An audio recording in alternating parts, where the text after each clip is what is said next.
Hello everyone, what's up, welcome to Opika physics. I hope आपकी preparation बहुत अच्छी चल रही होगी। And today we are going to study electrostatics wait electrostatics, and this is our third part. Already we have covered two parts of electrostatics revision. So yes, because see, this is gonna be a revision series for IAT, ISER aptitude test, and JEE mains. Yes, तो उसके लिए हमने ये revision series start की है। हमने दो lectures इसके ऑलरेडी अपलोड कर दिए हैं, two lectures. It is going to be a three lecture series. It is going to be a 3 lecture chapter, the electrostatics. I'm just talking about electrostatics. Other chapters will be like a one shot. This is just a one shot series for revision of JEE Mains and IAT, ISER aptitude test. उसके लिए अगर आपको revision करना है तो you can revise through these lectures. So these are going to be the theory lectures, right? These are going to be the theory lectures. If you are new to this channel, these are going to be the theory lectures. Practice इसके बाद आप मतलब अपने PYQ से या फिर अपना जो भी मटेरियल है उससे JEE मेंस एंड अपना IAT आपका जो भी टारगेट है उसके लिए आप रिवीजन या प्रैक्टिस कर सकते हैं.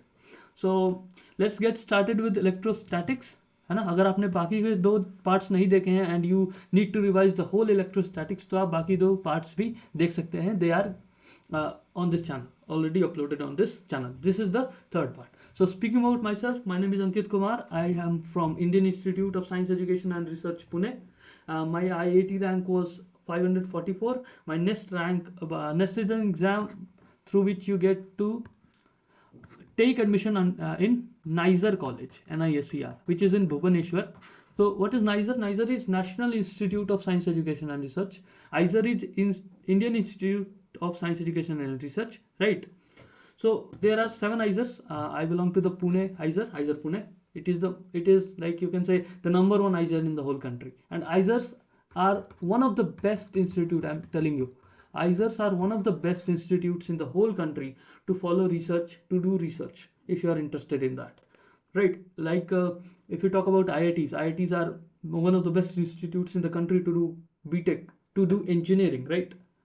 It's my perspective, yeah, and you would also agree to it, right?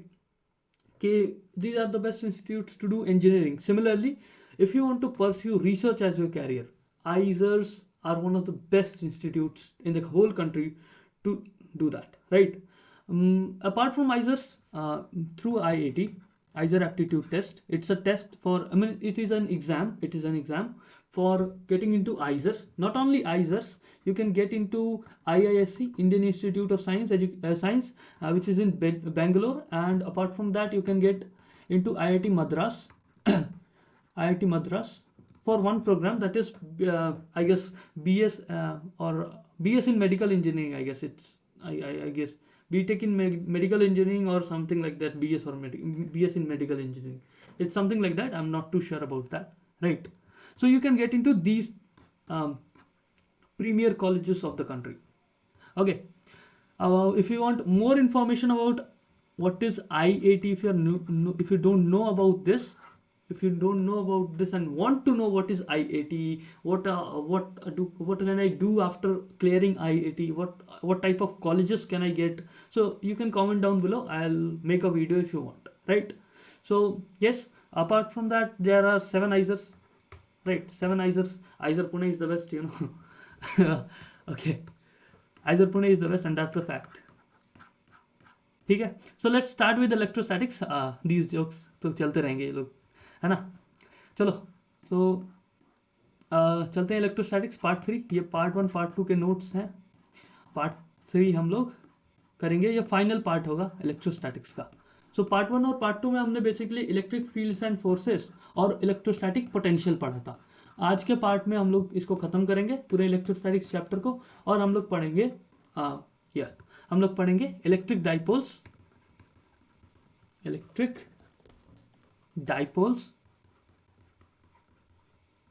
And conductors के बारे में. Electric dipoles and conductors, yes. So we are going to study about these electric dipoles and conductors in this third part. ठीक है. So let's start with it. बिना किसी time waste के लिए start करते हैं. आप लोग मेरे बारे में कुछ जान नहीं गए होंगे, ऊपर कुछ चीज़ें लिखी हुई थी, वो भी आप पढ़ सकते हो, राइट? चलो, भाई तो स्टार्ट करते हैं अभी. So first we are going to study about electric dipoles. First we are going to study about electric dipoles.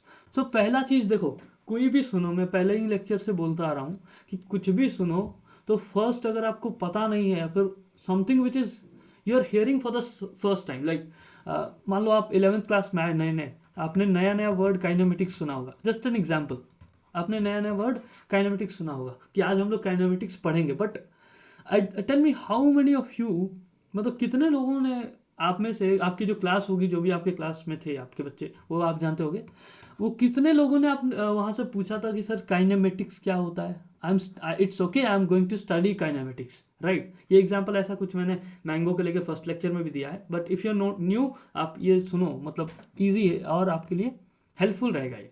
The way you should approach any subject, not only physics, the way you should approach your studies to build your interest. Studies are nothing but interest. Research is all about interest. कितना interest आता है आपको, और anything, not only research, whatever you do, the thing is कि आपको interest आना चाहिए. अगर आपको इंटरेस्ट नहीं आ रहा है तो आप उस काम को छोड़ दोगे, सिंपल. सो उसीलिए वो काम में पहली बात की सर रस होना चाहिए, मीन्स इंटरेस्ट होना चाहिए आपका. So to build that you should ask questions, you should ask questions, you should, and with this questions you should connect dots, you should connect the dots in topics. और जब तक आपका कोई भी topic में क्या है, वो चीज़ टॉपिक, वो टॉपिक क्या है, क्या चीज़ डील करती है, वो टॉपिक में जो चीज़ें हैं वो क्यों है, और वो चीज़ें कैसे हैं, ये जस्ट एन एग्जाम्पल कि आपके क्वेश्चंस कैसे, इनिशियल क्वेश्चंस कैसे फ्रेम होने चाहिए. उसके बाद तो अपनी मेंटल और अपनी नॉलेज के ऊपर आप अलग क्वेश्चंस फ्रेम कर सकते हो और टीचर से पूछ सकते हो. So these are just initial questions कि आपके कैसे होने चाहिए to get interest in your subject, to get to get you that feeling कि I know this subject, I know this concept, है ना. उसके लिए आपको क्वेश्चंस पूछने होंगे. तो व्हाट आई एम सेइंग कि आपने काइनेमेटिक्स पढ़ा होगा, लेट्स गिव एन एग्जांपल. आपने काइनेमेटिक्स पढ़ा होगा, लेकिन कितने बच्चों ने काइनेमेटिक्स जाना है कि व्हाट इज काइनेमेटिक्स. आप हमें काइनेमेटिक्स पढ़ा रहे हो, मैंने ये वर्ड अभी तक 11th क्लास से पहले अभी तक एक भी बार नहीं सुना है. आप मेरे को फर्स्ट टाइम आ रहे हो और बोल रहे हो कि we are going to study kinematics, but I don't know what the hell is kinematics. पहले वो तो क्लियर करो. आपने, आप में से कितने कितने लोगों ने पूछा था कि सर काइनेमेटिक्स क्या है, right. I don't know about this word, what does this word tell me. Okay क्या है, ठीक है, उसके बाद तो हम पढ़ेंगे ना इसमें क्या क्या होता है, क्या क्या होता है, कैसे होता है और क्यों होता है, राइट. वो सब बात की बात है. But first you should ask what is this, what are you teaching, what are you teaching and how is it beneficial, right. In some cases you can ask how is this beneficial, because वहां पे फिर आपको देखो, जैसे मैं बता दूं, integration is there, integration. अब इंटीग्रेशन का in in a normal life there is no use, but you know अगर आप लाइक स्पेस साइंस में पढ़ रहे हो, या फिर स्पेस साइंस कर रहे हो, या फिर बहुत कोई कोई पुरानी थ्योरीज को एक्सप्लोर कर रहे हो, उनको प्रूव करने की कोशिश कर रहे हो, राइट. या फिर अपनी भी कोई, अपना भी कोई नॉलेज बना के कुछ फ्रेम करना चाहते हो, तो उसमें these tools, integration is just an example, these tools, these mathematical tools will help you to gain the final result what you are aspiring for, right. So normal life में तो इसका बिल्कुल यूज नहीं है, but in your scientific life, in your professional life, these things are useful, right. For example एक footballer है, एक footballer है, अब वो पूछेगा कि सर मेरे लाइफ में इंटीग्रेशन का क्या काम, तो नहीं है सर. आप जिस फील्ड में आओगे उस फील्ड में उसका काम होगा ना. अब कोई वो रहेगा, मान लो कोई एक लेट्स से इंजीनियर है, वो बोलेगा सर मेरी लाइफ में गन्स का क्या काम, राइट. बिल्कुल नहीं है. लेकिन क्या गन्स यूजलेस है, बिल्कुल नहीं है. Guns are very useful for protection of the society, for protection of a country. Guns are useful, right. So use होना ना होना is dependent on you, where are you standing, कि आपका क्या लेवल है, आपकी क्या नीड्स है, right. So everything is useful, है ना. जो भी चीजें मैं बताई, everything is useful, but it depends on you कि आप कहाँ हो, क्या वो आपके लिए यूज्ड है, यूजफुल है कि नहीं, right. So it's that, it's about that. तो समझे. तो first of all moral of the story, this whole 10 minute story is what, कि सॉरी 5 मिनट स्टोरी मैंने बताई होगी, is just ask questions, ask questions, right. Don't just sit and listen, don't sit and listen. This is my motto. And if I'm telling it, do watch the 2 lectures which I have taught. I have never written a single point without explaining. I have never written a single point without explaining. अगर उसका explanation मैं उस time पे नहीं दे रहा, means उस time पे मैं उसको बता दे रहा हूँ कि अभी आपको explanation की ज़रूरत नहीं है, राइट? क्योंकि आगे भी तो आपको पढ़ना है, यूनिवर्सिटीज में पढ़ना है, you have to study in IISERs, you have to study in IITs, जहाँ भी आप जाओगे वहाँ कुछ ना कुछ पढ़ोगे ना। हर एक चीज़ यहाँ थोड़ी पढ़ा दी जाएगी, हर एक बात यहाँ थोड़ी बता दी जाएगी। So but most of the extent which are studying year, उसका क्या क्यों कैसे सारा क्वेश्चन मैंने एक्सप्लेन किया हुआ है, ठीक है? उसके बाद ही बताया है मैंने, आप उसको देखना। So if I am saying कि नहीं, मैं आप क्वेश्चन पूछो, जस्ट आस्क क्वेश्चंस, देन इसके बाद मैं चुप नहीं हो रहा, आपको मैं बार बार पिन कर रहा हूँ कि सर ये करिए, ये पूछिए, यहाँ क्या पूछा जा सकता है, यहाँ पूछिए आप क्यों, राइट? जैसे मैंने अभी बोला, मैंने ऐसे बोल देता आज चलो इलेक्ट्रिक डाइपोल्स पढ़ते हैं, today we are going to study electric dipoles, और उसके बाद से पढ़ाने लग जाता विदाउट आस्किंग कि सर पहले ये बताओ इलेक्ट्रिक डाइपोल्स क्या है। आप में से बहुत बच्चों के दिमाग में नहीं आता कि सर इलेक्ट्रिक डाइपोल क्या है, राइट? सिमिलरली काइनेमेटिक्स का बात था ना, तो टीचर ने क्या बोला होगा आपको कि अगर see I am not trying to harm any teacher, उनका भी पढ़ाने का स्टाइल है जो भी है, right? But I am telling my style कैसा होना चाहिए, मेरा स्टाइल कैसा है कि सर काइनेमेटिक्स में पढ़ा रहा हूँ तो फर्स्ट आई विल एक्सप्लेन कि काइनेमेटिक्स क्या है, then I will go through the chapter, then I will go through the topic, then I will go through the concept. समझे? क्या क्यों कैसे सारे एक्सप्लेन करके जाता हूँ। This is my explanation way, ठीक है? तो चलो भाई अब हम स्टार्ट करते हैं। अब देखते हैं कि इलेक्ट्रिक डाइपोल्स क्या है। So what are electric dipoles? देखो इलेक्ट्रिक डाइपोल्स क्या होते हैं ना, एक सेटअप है सर, मतलब ये है कि अगर मैं एक माइनस क्यू चार्ज और एक प्लस क्यू चार्ज को डी डिस्टेंस पे रख दूं, तो इस सेटअप की वजह से इस कॉम्बिनेशन को हम लोग एक डाइपोल बोलते थे। इस सेटअप को, इस कॉम्बिनेशन को, मतलब इस सेटअप और कॉम्बिनेशन जिसमें एक चार्ज, एक नेगेटिव चार्ज और एक पॉजिटिव चार्ज सेम साइन के हैं, सेम मैग्नीट्यूड के हैं, इनको हम बोलते हैं, इस सेटअप को बोलते हैं इलेक्ट्रिक डाइपोल। और इसके लिए हम डिफाइन करते हैं सर डाइपोल मोमेंट। इसके लिए हम लोग डिफाइन करते हैं dipole moment, right? So the setup is dipole, and what is defined for this thing is dipole moment. So dipole moment क्या है? एक quantity है। What is dipole moment? It is a quantity, it is a physical quantity which is vector. It is a vector quantity means, okay, it's a vector quantity which has direction and magnitude. So it's a vector quantity, then what is the direction and what is the magnitude of it? So magnitude क्या है? इसका magnitude है Q into D, मतलब इस dipole moment का magnitude, जिसको हम लोग डाइपोल मोमेंट को पी से, स्मॉल पी से हम लोग दिखाते हैं, स्मॉल पी से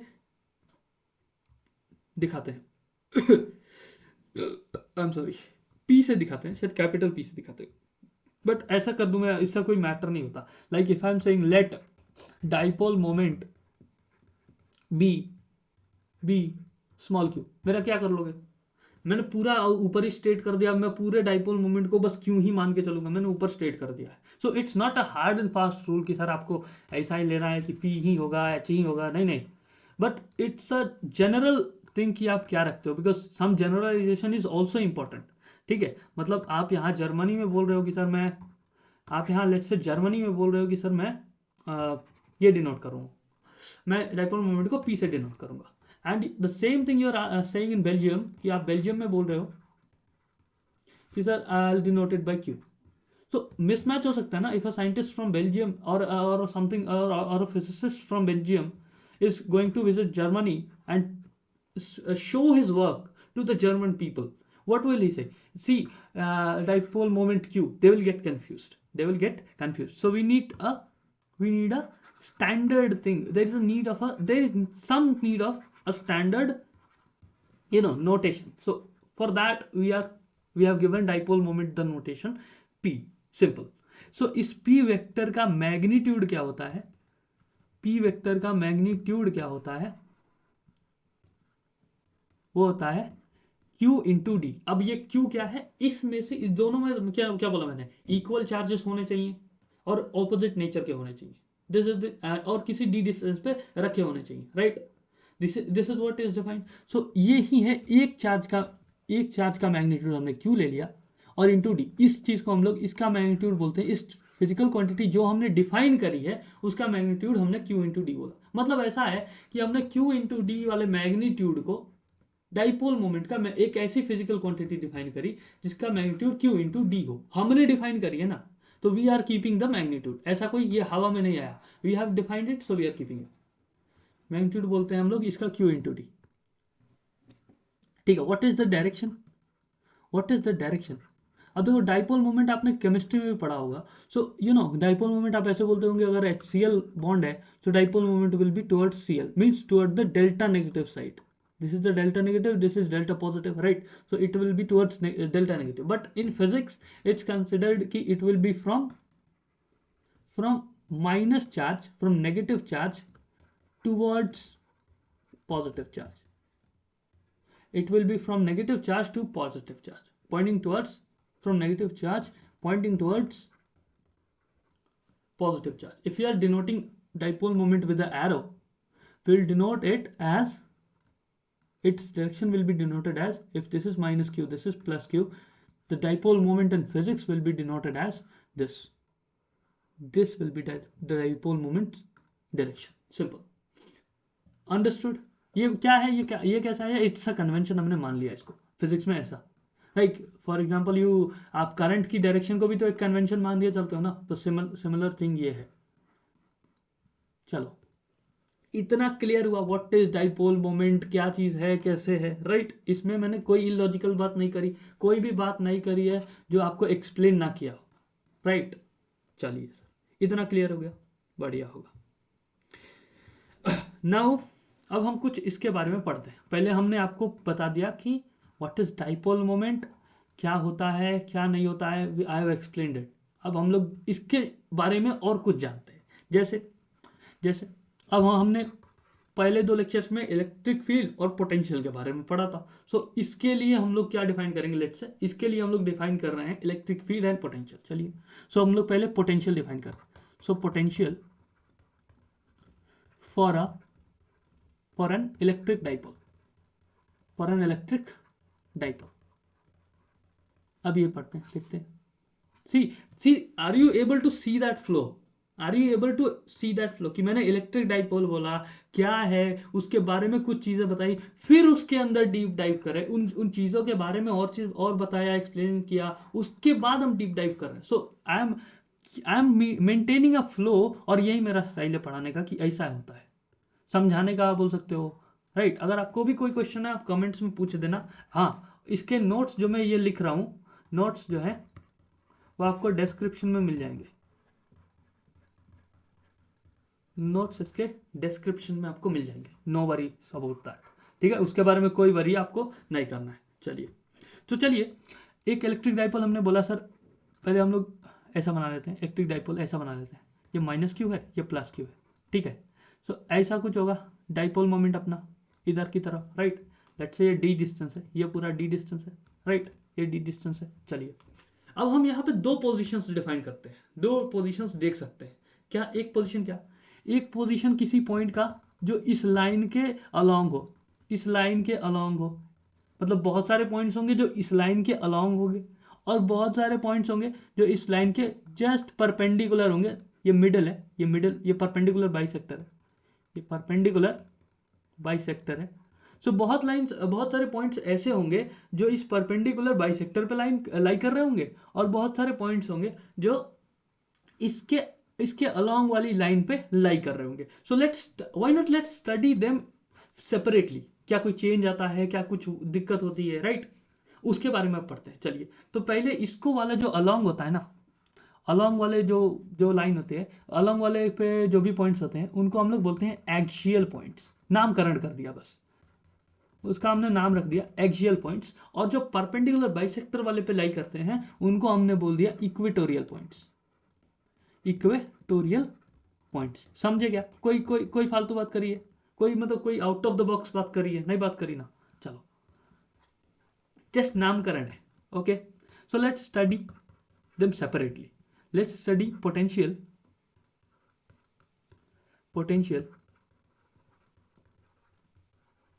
at axial points. This is a revision video right, but मैं इसमें भी ट्राई कर रहा हूँ कि कोई भी बात मतलब मैक्सिमम बातें जो बोलूँ मैं वो मतलब लॉजिकली पूरा एक्सप्लेन करके बोलूँ, पूरा अगर जरूरत पड़े तो मैथमेटिकली एक्सप्लेन करके बोलूँ राइट, उतना मैं ध्यान रख रहा हूँ। अगर ये मेन लेक्चर होता तो सारी चीज़ें एक एक चीज़ में डेप्थ में बताता जो हमारे सिलेबस में है, जो नहीं है वो नहीं बताता, बिल्कुल नहीं बताता, है ना। क्या ही ज़रूरत है आपको बताने की, फिर इंटरेस्ट के लिए बता सकते हैं लेकिन कोई एग्जाम के पर्सपेक्टिव से वो इंपॉर्टेंट नहीं रह जाएगा right. But this it's important for the for the sake of revision we are taking we are I am trying to explain as much as I can, क्योंकि आपका टाइम भी तो इंपॉर्टेंट है। आई कैन नॉट a अ 8 hour lecture, 8 hours lecture or 10 hours lecture for a whole chapter and keep you in that lecture right, lecture रूप की आपको बस सर लेक्चर ही देखना है, you don't have to practice, आपको प्रैक्टिस करने का सर टाइम ही नहीं मिले आपने तो फिर आप 16-16 घंटा 18-18 घंटा पढ़ाई करो और फिर पागल हो जाओ। आई am not wanting that and that is not even required, and that is not even required if I speak frankly, है ना। चलो, सो आपको मेन बात है ना, आपको कोई भी एग्जाम क्रैक करना है, कोई भी करना है, so effort, your efforts should be on the peak. This is the साफ सीधी बात कि your efforts matter, only your efforts matter the most to you in that preparation. So आपका बेस्ट क्या जाएगा, आपको प्रैक्टिस कितना कर रहे हो, आप प्रैक्टिस कितना कर रहे हो ये सबसे ज़्यादा मैटर करता है। नॉट आप लेक्चर्स में इन्वॉल्व हो, वो तो मैटर ही करता है, वो मैटर ही करता है, लेकिन केवल लेक्चर्स अटेंड करने से कुछ नहीं होगा। You have to practice and practice a lot in a lot more quantity. कम से कम if you are revising for if I am giving a milestone, अगर आप रिवाइज कर रहे हो सो 60 क्वेश्चंस तो पर चैप्टर मिनिमम होने ही चाहिए। If you are doing the PYQs for JEE Mains, I am telling you, if you are studying for JEE main, then for one chapter you need to do 60 questions after this lecture as a practice, तभी वो chapter आपका clear होगा। और इस 60 questions में आपके maximum मतलब सारे टाइप्स के सवाल जो अभी तक आए हैं होंगे आपके उसमें रिसेंट ईयर्स में, वो सब कवर हो जाएंगे। At least this is at least, this is not at most, this is at least, this is at least. Time बचे था करते जाओ यार, जितना करोगे अच्छा ही होगा आपके लिए राइट। चलो, similarly for the persons who are preparing for IIT as an aptitude test, so for them I'm telling you, you need to do the PYQs for sure, you need to do the PYQs, then only you will get to understand कि sir आया क्या है, what has come into the exam, then आपके जितने भी materials हैं, मतलब PYQs और पीवाईक्यूज तो करने ही करने, देयर इज नो डाउट कि आप पीवाईक्यूज ना करो, मटेरियल्स आपका जो भी मटेरियल फॉलो कर रहे हो उसके लिए उसको भी करना है। इन सबको मिला के आपको एटलीस्ट 50 to 60 सवाल पर चैप्टर करने हैं minimum. This is minimum, this is the minimum quota, 50 questions minimum आपको करने हैं, 50 क्वेश्चंस मिनिमम आपको करने हैं। This is the minimum thing that you have to do. Okay, चलो इसको यहाँ से मिटा देते हैं, अगले जगह पे लिख देंगे राइट। तो हम क्या बता रहे थे कि 2 पॉइंट्स है, हम क्या बात कर रहे थे, 2 पॉइंट्स है, 2 जगह के 2 चीज़ें, 2 पॉइंट्स हैं हमारे पास, 2 टाइप के पॉइंट्स हैं, इक्वेटोरियल एक्सियल। तो चलो अब हम लोग डिफाइन करते हैं किसके लिए, इक्वेटोरियल के लिए। इक्वेटोरियल के लिए क्या डिफाइन कर रहे हैं हम लोग, पोटेंशियल। क्या डिफाइन कर रहे हैं हम लोग, पोटेंशियल। पहले एक्सियल के लिए करते हैं, हटाइए पहले एक्सियल के लिए करते हैं, इक्वेटोरियल हम लोग बाद में करेंगे। पहले एक्सियल के लिए, एक्सियल पॉइंट्स के लिए हम लोग क्या डिफाइन कर रहे हैं, पोटेंशियल। ठीक है, एक्सियल पॉइंट कौन सा होगा, अगर ये डाइपोल है -q + q लेट से, और ये डिस्टेंस d है, तो यहाँ पे लेट से एक पॉइंट है, यहाँ पे लेट से एक पॉइंट है जो है एक्सियल पॉइंट पे, इसके अलोंग है ये पॉइंट, ठीक है, इसके अलोंग है पॉइंट। सो एक्सियल पॉइंट है ये ए वाला। अब मैं बोल रहा हूँ इस ए पॉइंट पे just find out the potentials, the potential ये कितना है, मतलब इसका दूरी वूरी तो बताओ, ये कितने डिस्टेंस पे है, क्या है। वो है कि इसके मिडल पॉइंट से अगर ये d/2 है, अगर ये d/2 है, तो ये वाला distance, this distance is r, this distance is r, ठीक है। इस आर पॉइंट पे मुझे पोटेंशियल चाहिए, ठीक है। तो हम लोग क्या करते हैं सर, पहले हमारे पास दो चार्जेस हैं, दो चार्जेस हैं, इसकी दूरी कितनी होगी r plus D by two, और इस चार्ज की ए से दूरी कितनी होगी r minus D by two. तो इनके चलते हम लोग इलेक्ट्रिक फील्ड निकाल लेते हैं। So electric field, what will be the net electric field, this will say sir आप इधर जाओ, this Q charge, and this will say कि तुम इधर आओ, राइट। मतलब दो दो E1, ये E1 ये ई ऑफ माइनस क्यू रहेगा, और ये ई ऑफ क्यू रहेगा, राइट, ई ऑफ क्यू रहेगा, राइट। तो हम लोग अगर ई नेट निकालेंगे तो कैसे निकलेगा, K Q upon R minus D का R minus D by two का whole square, right, minus minus K Q, मतलब नेट निकालना है तो दोनों को ऐड करना पड़ेगा ना, माइनस है तो वो तो माइनस अपने आप हो जाएगा। तो हम लोग आपको ऐसे रखते हैं प्लस के ऑफ माइनस क्यू, सो ये माइनस फिर बाहर निकल जाता है, क्या बनता है फिर, क्या बनता है minus K Q by distance का स्क्वायर, ये कितना बनेगा minus K Q upon are plus D by two का whole square. This is what the electric field is, right, इतना है। कोई भी नेट का क्या मतलब होता है कि दोनों चीज को जोड़ना, अब वो नेगेटिव है तो वो सब्ट्रैक्ट हो जाएगा, ये उसकी प्रॉपर्टी है ना। तो इसमें कोई आप मतलब नेट निकाल रहे हो ना, नेट जब भी निकाल रहे हो तो घटाना नहीं होता है कभी भी, कभी भी दो चीजें अगर नेट कर रहे हो दो चीजों का तो आप उनको जोड़ो, अगर ये वाली क्वांटिटी नेगेटिव है तो वो अपने आप सब्ट्रैक्ट हो जाएगा, नेगेटिव है तो सब्ट्रैक्ट हो जाएगा। आप कभी भी नहीं कह सकते कि दो चीजों का नेट ए माइनस बी होगा, नहीं सर, ए प्लस बी होगा, अगर वो माइनस है तो ए प्लस माइनस बी होगा, अगर वो माइनस है तो वो उसकी प्रॉपर्टी है, you don't have to do anything with that.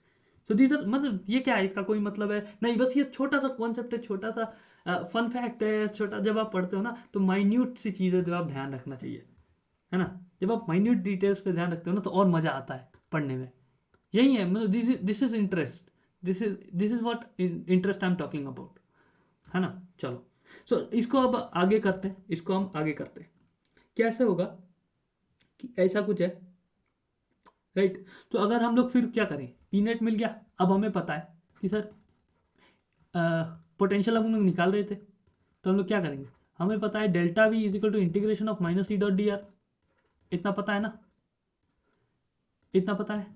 अब ये देखो इसके लिए डी आर क्या होगा, मतलब integration D R will be, इसके लिए integration D R will be R plus D by two, और इसके लिए integration D R will be R minus D by two, ठीक है। तो ये फिर क्या होगा, K Q delta V will be के Q R minus D by two का whole square into r minus d by 2, because integration dr will be for this negative for this sorry for this positive charge will be r minus d by 2 integration of dr vector.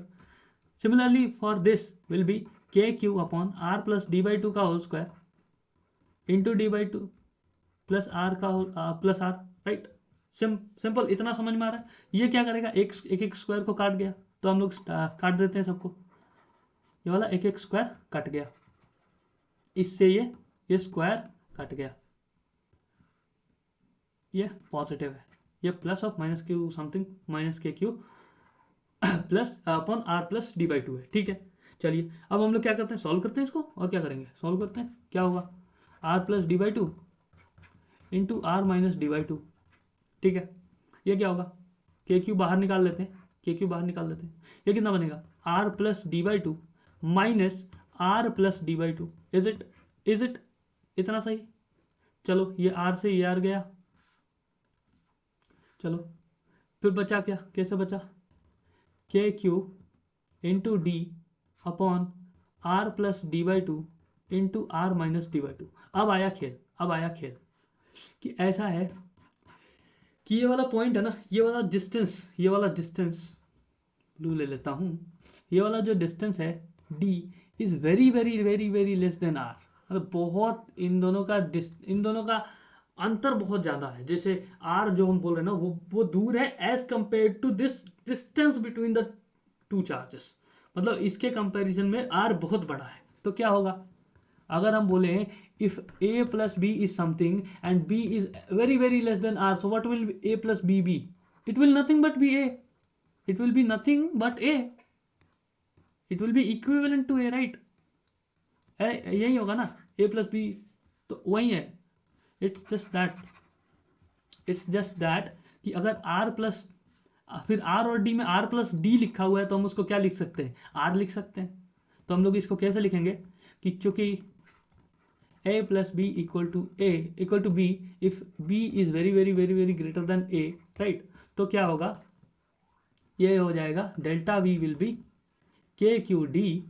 Multiply में ऐसा नहीं कर सकते, if I am writing a into b is equal to a into b is equal to b, then it's very fraud thing that I'm doing. It's not अगर आप multiply और divide में ये लगा रहे हो तो then you are wrong, because आप 5 इंटू 0.00000001 से मल्टीप्लाई कर सकते हो, right. It will change the value, the whole concept is it affecting the net value, is adding b with a affecting the net value? No, it's not, but the multiply thing will affect the net value, hence you can't ignore, simple.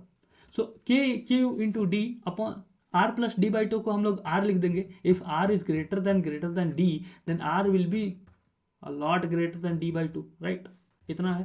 तो it will be r into r minus d by 2, same. अगर add करने के से कुछ नहीं जोड़ सकता तो घटा के भी क्या ही फायदा होगा, तो ये भी r ही हो जाएगा। सी, अगर आप समुद्र में से एक बूंद, एक लोटा पानी निकाल ले रहे हो या समुद्र में एक लोटा पानी ऐड कर दे रहे हो, दोनों से कोई फर्क नहीं पड़ेगा। तो it will be r and this will also be r, so it will be के Q into D upon are square, K Q D upon are square. And what is Q D? Q into D is what? p, q into D is nothing but p। चलो बनाते हैं, फिर इसको लिख देते हैं। अरे वापस ऊपर क्यों नहीं जा रहे हो?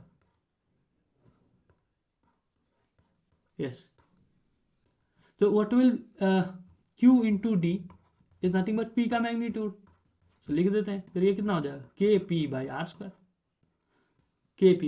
Simple. so voltage will be, means the potential will be के क्यू बाई आर स्क्वायर, अगर हम इनिशियल पोटेंशियल जीरो मान लेते हैं, right. We can not define the whole potential. ये v लिखने का क्या मतलब है? वोल्टेज मतलब क्या? Potential difference. वोल्टेज मतलब potential difference, right.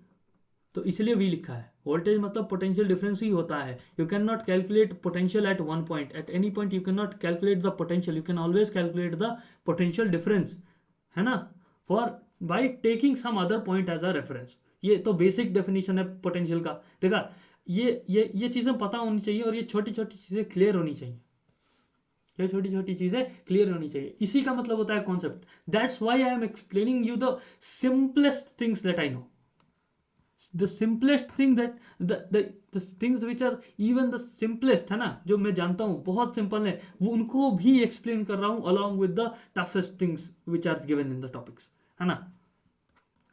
not toughest बोलना सही नहीं है, highest things, highest level, है ना, वो भी एक्सप्लेन कर रहा हूँ। but I'm not missing out on those simple things, because those simple things will help you not do those silly mistakes and help you better understand the bigger concepts. If you want to understand the bigger picture, try to look at the smaller ones and then combine to get the bigger picture. This is what my philosophy for studying is. चलो ठीक है। तो k p by are square, अगर axial point पे कोई भी पूछे कि सर पोटेंशियल क्या होगा, it will be k p by are square. With a similar fashion, with a similar way of explaining, with a similar way of doing, हम लोग इक्वेटोरियल पॉइंट पे भी निकाल सकते हैं। अगर हमें पूछे potential at an equatorial point, मतलब आप किसी इक्वेटोरियल पॉइंट पे पोटेंशियल देखते हैं। Equatorial point in the sense this perpendicular point, sector पे कोई पॉइंट है उस पे देखते हैं, ये माइनस क्यू है, ये प्लस क्यू है, ये अगेन क्यू बाई, ये क्या होगा, ये होगा डी बाई टू, ये होगा डी बाई टू, और ये कोई एक्स डिस्टेंस है, चलो आर बोल देते हैं, आर पे ही डिफाइन कर देते, तो सबको आर पे ही करते हैं। ये आर है ताकि वेरिएबल्स का कंफ्यूजन ना हो ना, राइट। ये आर डिस्टेंस है। अच्छा, ये बी पॉइंट पे मैं पोटेंशियल फाइंड कर रहा हूँ। अच्छा, ये बात बताओ, ये आर है, ये डी बाई टू है, तो ये कितना होगा, under root R square plus D by two का whole square, R square plus D square by 4, Pythagoras theorem. ये कितना होगा, R square plus D square by 4 का अंडर रूट। ये देखो डिस्टेंस दोनों का सेम है, लेकिन दोनों के चार्जेस क्या है, ऑपोजिट है। मतलब अगर हम लोग नेट वोल्टेज लिखें तो क्या लिखेंगे, वी नो कि एक पॉइंट चार्ज के थ्रू पोटेंशियल कितना होता है, के क्यू बाई आर। ठीक है, तो इसके वजह से पोटेंशियल कितना होगा, K Q by under root R square plus D square by 4। और इसके कारण कितना होगा, plus K minus Q upon under root R square plus D square by 4। it will turn out to be 0. So potential at an equatorial point due to a dipole is always 0. Potential at an equatorial point due to a dipole is 0. अच्छा चलिए ये समझ में आया। अब एक बात बताओ, आपने 2 पॉइंट्स बताए, जरूरी थोड़ी है दुनिया में 2 पॉइंट्स हो। मैं बोल रहा हूं कि आप परपेंडिकुलर बाइसेक्टर पे डिफाइन कर रहे हो, ठीक है, ठीक है, आप परपेंडिकुलर बाइसेक्टर पे डिफाइन कर रहे हो किसी पॉइंट के लिए, बढ़िया बात है। आप इक्वेटोरियल पॉइंट के लिए डिफाइन कर रहे हो, बहुत आप मतलब आप एक्सियल पॉइंट के लिए डिफाइन कर रहे हो, बहुत बढ़िया बात है। बट मैं तो इनके अलावा भी पॉइंट्स देख सकता हूँ, आप उन पे भी बताओ, है ना। फिजिक्स थोड़ी बोले या फिर नेचर थोड़ी बोलेगा कि नहीं भैया you have defined for equatorial and axial so I will always keep the points on equatorial and axial. नहीं, मैं किसी सी पॉइंट पे बोल रहा हूँ जो ना इक्वेटोरियल है ना एक्सियल है। कैसे करोगे फिर, इसको कैसे करोगे, तो चलो इसको थोड़ा दूर बना लेते हैं फॉर अच्छा ड्राइंग, है ना, इस सी पॉइंट पे। तो इस केस में क्या करेंगे ना, हम लोग इसको ही ब्रेक करेंगे। वी नो कि इसका डायरेक्शन कुछ ऐसा है, इसका डायरेक्शन कुछ ऐसा है, ये वाला ऐसा होगा, ये लाइन ज्वाइनिंग है दिस, है ना, बस इसको ज्वाइन कर दिया इसके सेंटर से, ये कुछ एंगल थीटा पे होगा। तो मैं क्या करूंगा, इस पी वेक्टर को ब्रेक कर दूंगा। मैं क्या करूंगा, इस पी वेक्टर को ब्रेक करके, break the P vector along the line joining. इससे क्या होगा कि मैं पी वेक्टर को ऐसा ब्रेक कर रहा हूं, ये वाला डाइपोल लेट से होगा फिर कितना पी कॉस थीटा, और ये वाला एक क्या होगा इसके परपेंडिकुलर जो कि होगा पी साइन थीटा, राइट। तो मतलब एक दो, इससे मतलब हुआ क्या, देखो इससे हुआ क्या कि 2 डाइपोल्स क्रिएट हो गए, 2 डाइपोल्स क्रिएट हो गए, जिसमें एक की वैल्यू है पी कॉस थीटा और एक की वैल्यू है पी साइन थीटा। ठीक है, एक डाइपोल से मैंने 2 डाइपोल्स बना दिए, राइट। अगर मेरे पास एक नेट कोई भी ए वेक्टर है तो मैं इसको क्या B vector plus C vector नहीं लिख सकता हूँ ना। अगर मेरे पास 5 की मैग्नीट्यूड का वेक्टर है पॉइंटिंग टुवर्ड्स आई कैप, तो मैं उसको 5 आई कैप को 2 आई कैप प्लस 3 आई कैप लिख सकता हूँ ना। 2 वेक्टर्स में तोड़ ही सकता हूँ, मेरी मर्जी। मैं 5 वेक्टर में भी तोड़ सकता हूँ, मैं 1000 वेक्टर में भी तोड़ सकता हूँ, है ना। वैसे इसको मैंने ब्रेक कर लिया, कॉम्पोनेंट ले लिया सिंपल। तो एक कंपोनेंट क्या हुआ पी कॉस थीटा, एक कंपोनेंट कितना हुआ पी साइन थीटा। तो मेरे लिए पी कॉस थीटा के लिए ये क्या पॉइंट हो गया, इस वेक्टर मतलब एक डाइपोल पी कॉस थीटा बन गया, एक डाइपोल पी साइन थीटा बन गया। तो पी कॉस थीटा के लिए अगर एक dipole moment P cos theta है, अगर एक इलेक्ट्रिक डाइपोल है जिसका dipole moment P cos theta है, उसके लिए सी पॉइंट क्या बन गया, एक्सियल पॉइंट बन गया, राइट। और पी साइन थीटा के लिए वो कौन सा पॉइंट बन गया, वो इक्वेटोरियल पॉइंट बन गया।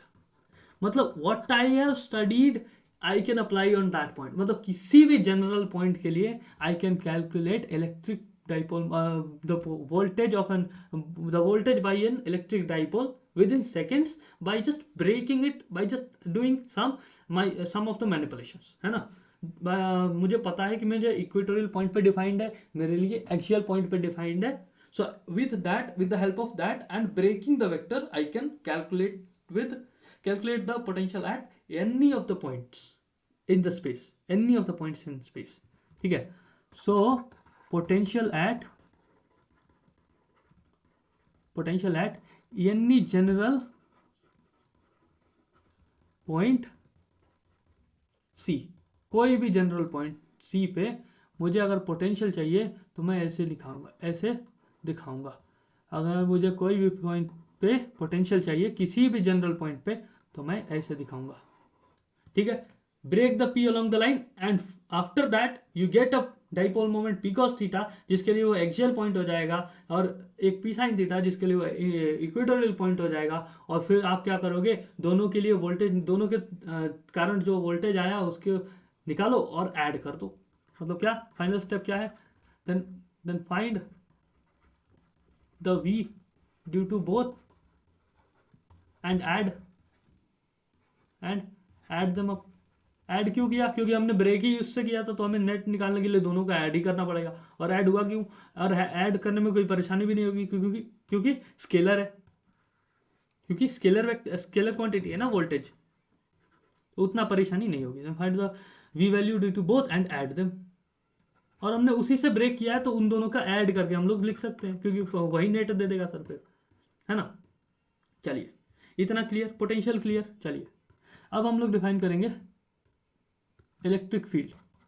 हमने पोटेंशियल पढ़ा था, हमने इलेक्ट्रिक फील्ड पढ़ा था, अब हमारी बारी है इलेक्ट्रिक फील्ड डिफाइन करने की।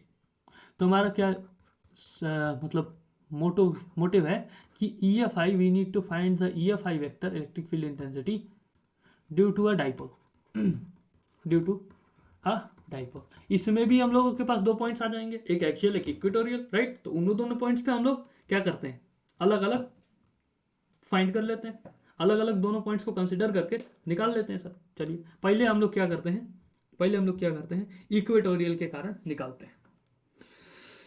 पहले हम लोग क्या करेंगे, इक्वेटोरियल के कारण निकालेंगे। पहला A, due to on an equatorial point, on an equatorial point, ठीक है, एक इक्वेटोरियल पॉइंट पे। तो कुछ ऐसा सिनेरियो है, या माइनस क्यू या प्लस क्यू, और ये डी डिस्टेंस, ये वाला पॉइंट लेट से बी, है ना। चलो बनाते हैं। मतलब यहाँ से कोई डिस्टेंस जाएगा जो कि होगा, अगर ये कितना होगा, फिर ये डिस्टेंस कितना होगा r²। अगर ये r दूरी पे है तो ये वाली दूरी कितनी है, r है, जो कि परपेंडिकुलरली बाइसेक्ट कर रही है, ठीक है। तो r² प्लस d²/4, और ये कितना होगा फिर, अगेन एक मिनट, नहीं सही जा रहा है, और एक और ऐसे होगा जो कि इधर मारेगा, क्योंकि ये प्लस चार्ज है, तो away from the charge electric field जाएगी, राइट। ये कितना करेगा, कुछ भी करेगा। ये डिस्टेंस कितना होगा वो निकालते हैं अभी। ये डिस्टेंस कितना होगा, r² plus d²/4, correct, this is correct. चलिए इसके कारण फिर इलेक्ट्रिक फील्ड कितनी आएंगी, उन दोनों को निकाल दे, फिर जोड़ देते हैं, राइट। उन दोनों को जोड़ देते हैं, लेट से ये फिर थीटा हो जाएगा, ये एंगल लेट से कितना हो जाएगा, थीटा हो जाएगा। तो जो नेट इलेक्ट्रिक फील्ड आएगी, वो किस डायरेक्शन में होगी, वो इधर होगी। This is the E net electric field vector, यही निकालना है। अच्छा ये देखो, ये थीटा, तो ये कितना 90 माइनस थीटा, क्योंकि ये दोनों 90 डिग्री है। और ये अगर 90 माइनस थीटा है, तो ये फिर ये कितना होगा, ये 90 माइनस थीटा है, तो ये वाला एंगल कितना होगा, 90 डिग्री माइनस थीटा। समझ में आया, अरे समझ में आया, ये 90 डिग्री माइनस थीटा, तो ये कितना 90 डिग्री माइनस थीटा।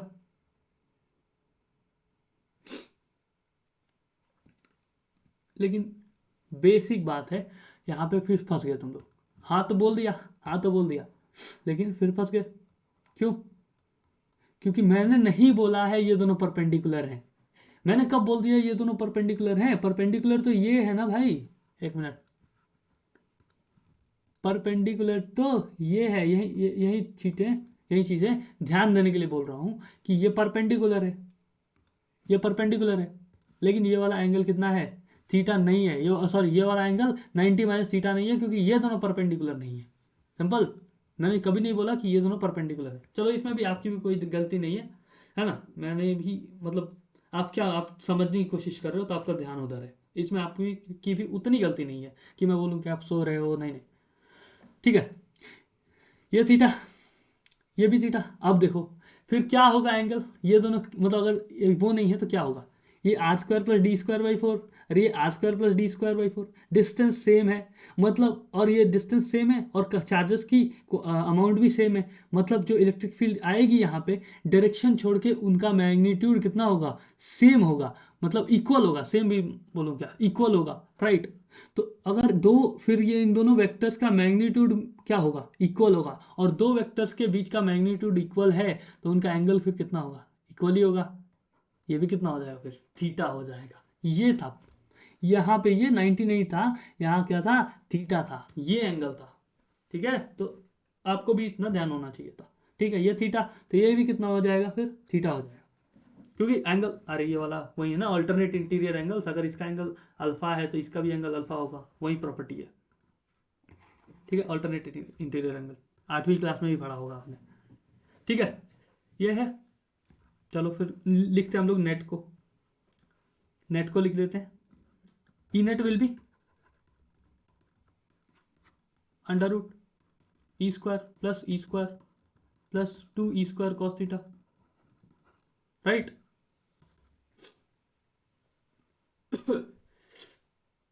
इतना होगा इन दोनों के बीच का एंगल, 2 स्क्वायर कॉस थीटा,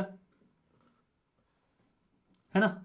तो इससे हम लोग फिर मतलब इन दोनों को, दोनों वेक्टर्स का सिंपल सा हम लोग को वो करना है। अरे इन दोनों वेक्टर्स के बीच का एंगल हमने किया ना ऐसे करके। तो अगर ये मान लो ये है, हमें नेट निकालना है, तो हम लोग क्या करेंगे, हम लोग क्या करेंगे, सिंपल सा उसको वेक्टर वाला एडिशन करेंगे, वेक्टर एडिशन करेंगे, राइट। तो उसको ये सब वेक्टर एडिशन हम लोग करके क्या आता है, वेक्टर एडिशन वगैरह करके नेट वेक्टर ई वेक्टर का जो नेट वैल्यू आता है वो कितना आता है, 2e cos theta, 2e cos theta. क्योंकि देखो देखो क्यों आया, क्यों आया, क्योंकि ये देखो, अगर मैं इसको, इस वेक्टर को ब्रेक करूं, इस वेक्टर को ब्रेक करूं, क्यों आया ये भी देखो, इस वेक्टर को ब्रेक करूं, ये किधर आएगा, ई कॉस थीटा, और ये कितना आएगा, ई साइन थीटा इधर। फिर अलग कलर से दिखाने दो, हाँ ये किधर आएगा, इसका एक और आएगा इधर सिम, जो कितना होगा, ई कॉस थीटा ही होगा, और ये एक और परपेंडिकुलर आएगा, इसको ब्रेक करेंगे तो कितना होगा, ई साइन थीटा। और ये देखो ये दोनों ई, क्योंकि ई की वैल्यू सेम है तो ई साइन थीटा की वैल्यू भी सेम होगी, तो ये दोनों क्या हो जाएंगे, कट जाएंगे, बचा क्या, E cos theta plus E cos theta, that is 2 E cos theta. यहाँ से अगर सिंपली आपको उतना वो पंगा नहीं करना तो सिंपल आप ऐसे भी समझ सकते हो। ठीक है, मिटाने दो भैया, फालतू का पंगा नहीं चाहिए, घोष पोष हो जाता है ना भाई। ठीक है, चलिए, ई नेट आ गया 2 ई कॉस थीटा। ठीक है, ई कितना था, K Q by upon K Q upon are square plus D square by 4 का होल स्क्वायर, मतलब 2 के क्यू अपॉन ई, मतलब क्या, ये तो क्या है, K Q upon R, K Q upon are square. ठीक है, तो आर आर स्क्वायर कितना होगा, under root R square plus D square by 4 का होल स्क्वायर, तो कितना हो जाएगा, R square plus D square by 4। Clear, इतना क्लियर, इंटू कॉस थीटा। ठीक है, इंटू कॉस थीटा। अब कॉस थीटा की वैल्यू हमें पता है कितनी है, यहाँ से निकाल लेते हो, कितनी है, base that is D by 2 upon under root R square plus D square by 4 plus D square by 4, इतनी है कॉस थीटा की वैल्यू। ठीक है, पुट कर देते हैं, पुट कर देते हैं, पुट करने के बाद कितना आ जाएगा, 2 KQ into D by 2 upon are square plus D square by 4 की power 3/2। This is correct, this is correct. ठीक है, ये 2 से ये 2 कट जाएगा, कितना बचेगा ऊपर, 2 KQ D अपॉन, फिर वहीं डी स्क्वायर बाई 4 भी छोटा होगा आर स्क्वायर से, अगर आर ग्रेटर देन आर है, R is very very greater than D, तो R square will be greater than D square by 4, simple. तो ये कितना हो जाएगा, आर स्क्वायर की पावर 3/2, आर स्क्वायर की पावर 3/2 कितना हो जाएगा, फिर KQD को क्या लिख सकते हैं, KP upon are square, r की power 3/2 which is r cube minus KP by, sorry KP by r cube, और ये माइनस का होगा, minus KP by r cube. Minus क्यों, माइनस क्यों, माइनस क्यों, क्योंकि देखो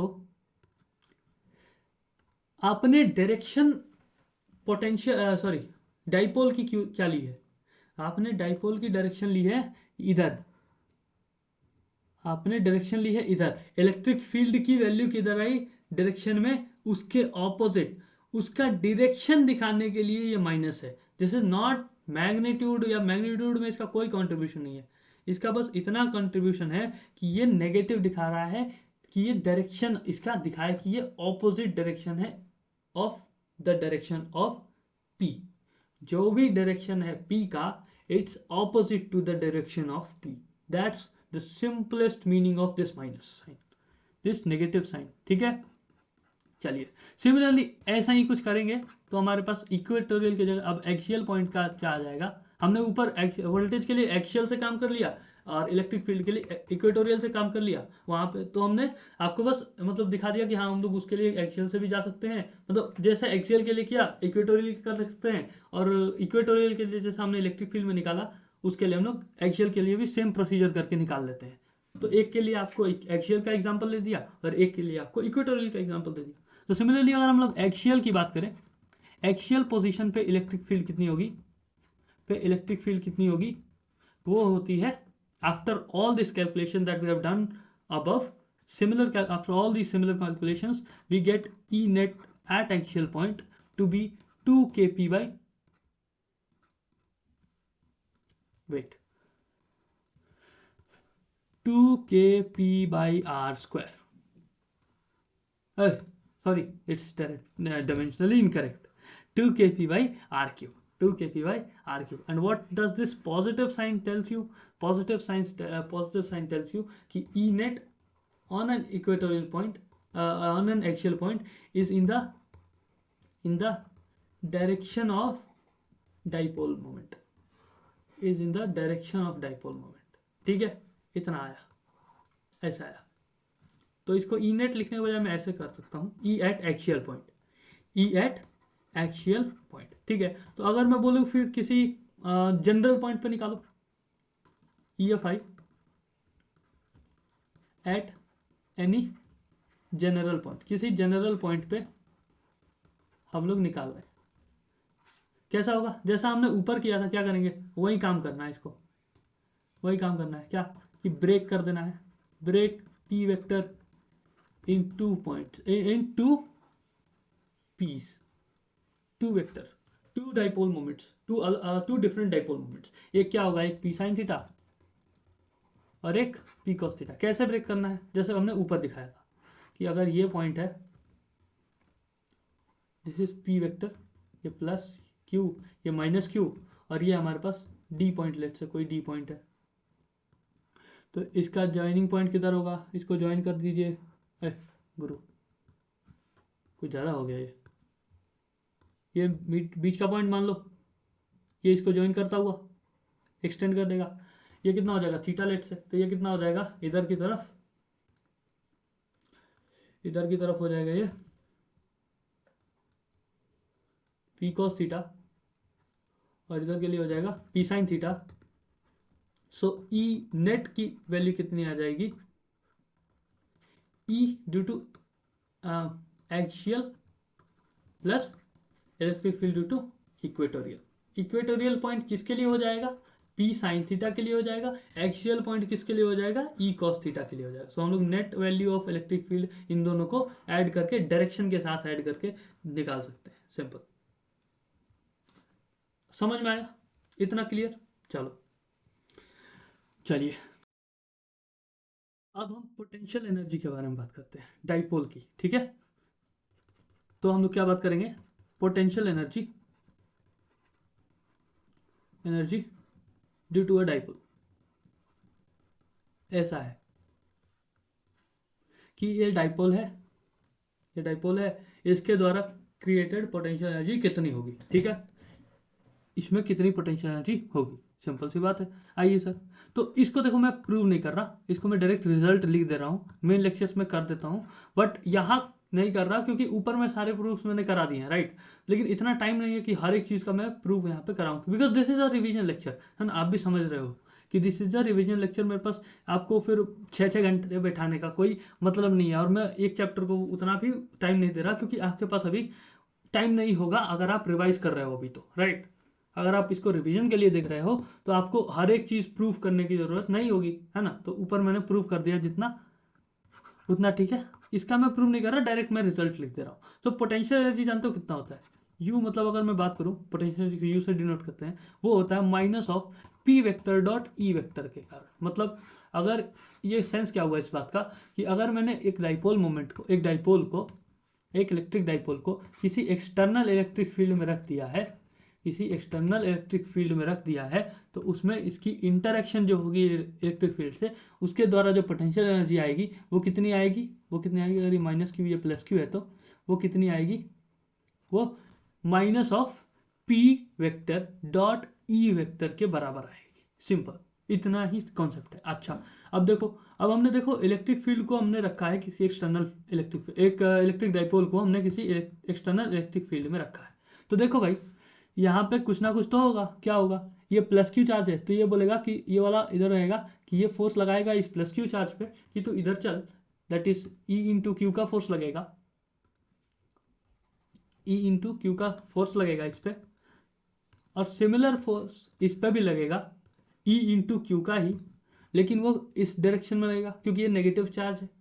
तो देखो, इस पे सम फोर्स एफ लगा, इस पे भी सम फोर्स एफ लगा, जो कि ई इंटू क्यू के बराबर है। अच्छा, आपने फोर्स कपल के बारे में पढ़ा होगा रोटेशन में, फोर्स कपल के बारे में कि सर नेट फोर्स तो जीरो है, कि सर नेट फोर्स तो जीरो है, बट स्टिल हम लोग टॉर्क नेट जीरो नहीं बोल सकते, टॉर्क नेट जीरो नहीं बोल सकते हैं। क्यों, क्योंकि इनके द्वारा कोई कोई मतलब घूम रहा है, भले ही नेट फोर्स जीरो है फिर भी वो बॉडी घूम रही है। जैसे जैसे जैसे जैसे जैसे ये बोल दो, जैसे आप इसको देख लो,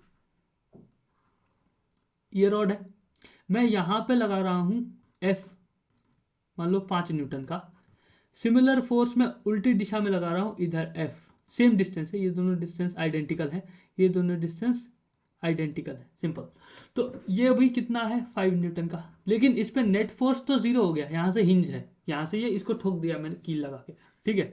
तो ऐसा है, नेट फोर्स कहाँ पे कितना, इतना इस पे कितना नेट फोर्स बॉडी पे जीरो, लेकिन लेकिन क्या ये बॉडी घूमेगी, बिल्कुल घूमेगी, क्योंकि इस ये बोल रहा है कि बॉडी को तू इधर घूम इधर घूम, और ये भी बोल रहा है तू इधर ही घूम, तो नेट टॉर्क इस पे जीरो नहीं है ना। तो फोर्स नेट जीरो होने का मतलब टॉर्क नेट जीरो नहीं होता, मतलब इस पे टॉर्क जीरो, एक मिनट ये क्या कर दिया मैंने, इस पे टॉर्क जीरो नहीं होगा, इस पे फोर्स नेट जीरो है लेकिन टॉर्क नेट जीरो नहीं होगा, तो मतलब इस पे भी कुछ लगेगा, इस पे भी कुछ टॉर्क लगेगा। अब वो निकालते हैं, वो कितना होगा, देखो, टॉर्क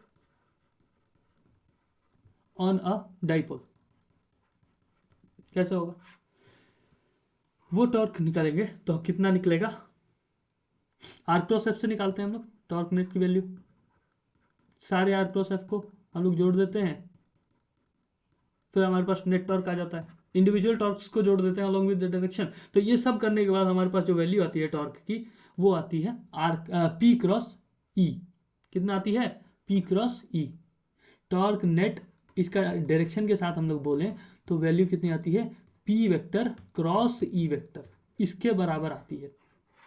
कैसे किया, स्टार्ट कैसे किया होगा, हिंट दे रहा हूं, बट मैं पूरा नहीं प्रूव कर रहा, कि आर क्रॉस एफ को ही हमने जोड़ जोड़ के फिर कैलकुलेशन वगैरह करके निकाली है, तो टॉर्क नेट की वैल्यू आई है पी क्रॉस ई के बराबर।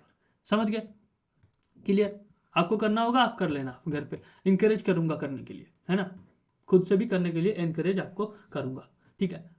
मतलब कितने टॉर्क से वो घुमाएगा उसको, पी क्रॉस ई के वैल्यू के मैग्नीट्यूड के टॉर्क से वो घुमाएगा, समझ गए। अच्छा, अब मैं बोलूं एक और कंडीशन हो सकता है, अब मैं बोलूं एक और सिनेरियो है कि ये इलेक्ट्रिक फील्ड है और इसमें जो ये एंगल है, ये डाइपोल को जो जिस एंगल पे रखा है हमने, वो कोई थीटा है, ठीक है। तो ये क्या बोलेगा, तो इधर इधर चल, ये बोलेगा तू नहीं इधर चल, तो इसका टॉर्क किधर रहेगा, आर क्रॉस एफ से निकालोगे तो आर क्रॉस एफ मतलब इधर, ये मतलब किधर नचाना चाह रहा है, सिंपल भाषा में बोल रहा हूँ, ये अगर मैं फोर्स इसके ऊपर ऐसे लगाऊं, इसको थोड़ा टेढ़ा होके देखो तो पता चल जाएगा, ये बोलेगा सर फोर्स मेरा इधर लग रहा है, ये बोलेगा फोर्स इधर लग रहा है, मतलब ये दोनों फोर्सेस नचाना किधर चाह रहे हैं, इसको इस डायरेक्शन में नचाना चाह रहे हैं, इस पूरे डाइपोल को इस डायरेक्शन में नचाना चाह रहे हैं, राइट। चलिए ठीक है, मतलब ये किसके तरफ इंक्लाइन करना चाह रहे हैं, ये इलेक्ट्रिक फील्ड की तरफ इंक्लाइन करना चाह रहे हैं। अच्छा, मतलब इसको बस नचाया इधर, नचाया इधर, ठीक है। तो कुछ देर बाद ये इधर आ गया, कुछ देर बाद ये डाइपोल मोमेंट किधर आ गया, कुछ देर बाद ये डाइपोल किधर आ गया, ऐसे आ गया, ऐसे हो गया होगा, right, plus Q minus Q हुआ होगा। चलो फिर इधर किधर लगेगा, फिर इधर किधर लगेगा, फिर भैया फोर्स लगेगा तो कैसा लगेगा, इस डायरेक्शन में, और इसके थ्रू इस डायरेक्शन में। मतलब जैसे ही ये इधर हुआ, फोर्स बोलेगा कि नहीं तू इधर चल, और ये बोलेगा हाँ तू इधर ही चल, मतलब उल्टी डायरेक्शन में नचाने लगा। ये पिंक वाला किधर बोल रहा था, पिंक वाला बोल रहा था तू इधर चल, इधर इधर नचा रहा था, ये वाला बोल रहा था नहीं तू तू भी इधर ही चल, मतलब ये इस डायरेक्शन में इसको नचा रहे थे। लेकिन ये ग्रीन वाला जैसे ही वो नीचे हुआ तो ग्रीन वाला बोल रहा है नहीं नहीं तू इधर नाच, तू उल्टी डायरेक्शन में नाच। मतलब तू इलेक्ट्रिक फील्ड की डायरेक्शन से जुदा मत हो। मतलब यहाँ पे ऐसे है, अगर थोड़ा सा भी नीचे हो गया तो बोलेगा नहीं तू इधर चल, और थोड़ा सा भी ऊपर हो गया तो बोलेगा नहीं तू इधर चल। मतलब क्या करेगा, ये ऑसिलेशन कराता रहेगा, इस डाइपोल को ऑसिलेशन कराता रहेगा, क्योंकि इंस्टेंटेनियस एक्सेलरेशन वेलोसिटी को कंट्रोल नहीं कर सकता ना, क्योंकि ये इधर चल रहा है, इधर चलो एक्सेलरेशन कुछ एंगुलर एक्सेलरेशन देके इधर आया, ये यहाँ पे जैसे ही आएगा इसके जस्ट नीचे, वो भी फिर भी हमारा एक्सेलरेशन लगता ही रहेगा। जस्ट इस लाइन पे आने के बाद एक्सेलरेशन क्या होगा, नहीं लगेगा, वो जीरो होगा। लेकिन यहाँ से यहाँ इस लाइन तक आने में इसके पास कुछ तो वेलोसिटी होगी, वो अचानक से जीरो थोड़ी हो जाएगी कि यहीं पे रुक जाए, नहीं होगी ना, वो तो इधर ही रहेगी। लेकिन फिर जाने के बाद एक्सेलरेशन अपोजिट डायरेक्शन में, तो क्या करेगा, वेलोसिटी को कम करते करते करते करते यहाँ पे रोक देगा, इस वाले पॉइंट पे रोक देगा। उसके बाद से फिर वो उसके वेलोसिटी को बढ़ाएगा टूवर्ड्स ई, फिर वो कुछ करके यहाँ पे आएगा, एक्सेलरेशन जीरो, लेकिन वहाँ पे फिर वेलोसिटी कुछ होगी इस डायरेक्शन में, इस डायरेक्शन में कुछ वेलोसिटी होगी, और फिर वो फिर ऐसे ही चलते चलते इस वाले पे फिर रुकेगा, फिर ये ऑसिलेशन ऐसे ऐसे करता रहेगा, मतलब कुछ ऑसिलेशन करते रहेगा, राइट। इतना क्लियर हुआ। होल पॉइंट है कि एक्सेलरेशन ये ऑसिलेशन करता रहेगा अगर आपने थोड़ा भी डिस्प्लेस किया तो, सिंपल ये है। तो लेकिन अगर ये एंगल अगर हम छोटा कर दें, एंगल एकदम छोटा कर दे, theta is very small, very small, तो ये क्या करेगा, यही ऑसिलेशन क्या बन जाएगा, एसएचएम, सिंपल हार्मोनिक मोशन। तो अब हम उसका टाइम पीरियड वगैरह सब निकाल सकते हैं, राइट। उसका हम टाइम पीरियड वगैरह सब निकाल सकते हैं, आइए निकालते हैं, आइए उसका टाइम पीरियड निकालते हैं। तो क्या है कि time period for SHM bye dipole, हमने डाइपोल को एक्सटर्नल इलेक्ट्रिक फील्ड में रख दिया, उसके कारण उसके जो भी एसएचएम कर रहा है उसका हम लोग टाइम पीरियड निकाल रहे हैं। तो कैसा है कि टॉर्क हम लोग डिफाइन करेंगे, टॉर्क कितना होगा, PE sine theta, P cross E, PE sine theta, right. Torque को हम लोग क्या लिख सकते हैं, I alpha, torque is equal to I alpha, I is nothing but वही मोमेंट ऑफ इनर्शिया, चार्ज है तो कुछ तो मास होगा, कुछ तो मास होगा उन पे, उसके कारण जो भी मोमेंट ऑफ इनर्शिया आएगा वो आई से डिनोटेड है, alpha is equal to PE sine theta. अच्छा, क्योंकि ये स्मॉल एंगल है, क्योंकि ये एक स्मॉल एंगल है तो क्या होता है, sine theta is equivalent to theta, small angle approximation, तो ये कितना हो जाएगा, पीई थीटा। अच्छा, तो फिर अल्फा कितना हो जाएगा, PE upon I into theta, इतना समझ गए। अच्छा, अब आपने क्या पढ़ा है एसएचएम में अल्फा और थीटा के बीच का रिलेशन कैसा था, alpha is equal to omega square theta. ये कहाँ से आया, ये रिलेशन कहाँ है, एसएचएम में, सिंपल हार्मोनिक मोशन में। तो इस हिसाब से हम लोग क्या बोल सकते हैं कि ओमेगा स्क्वायर क्या है, ओमेगा स्क्वायर क्या है, पीई अपॉन आई है, समझ गया, पीई अपॉन आई है। तो ओमेगा क्या है, under root PE upon I, तो हमारे पास टाइम पीरियड क्या हो जाएगा, 2 पाई बाई ओमेगा।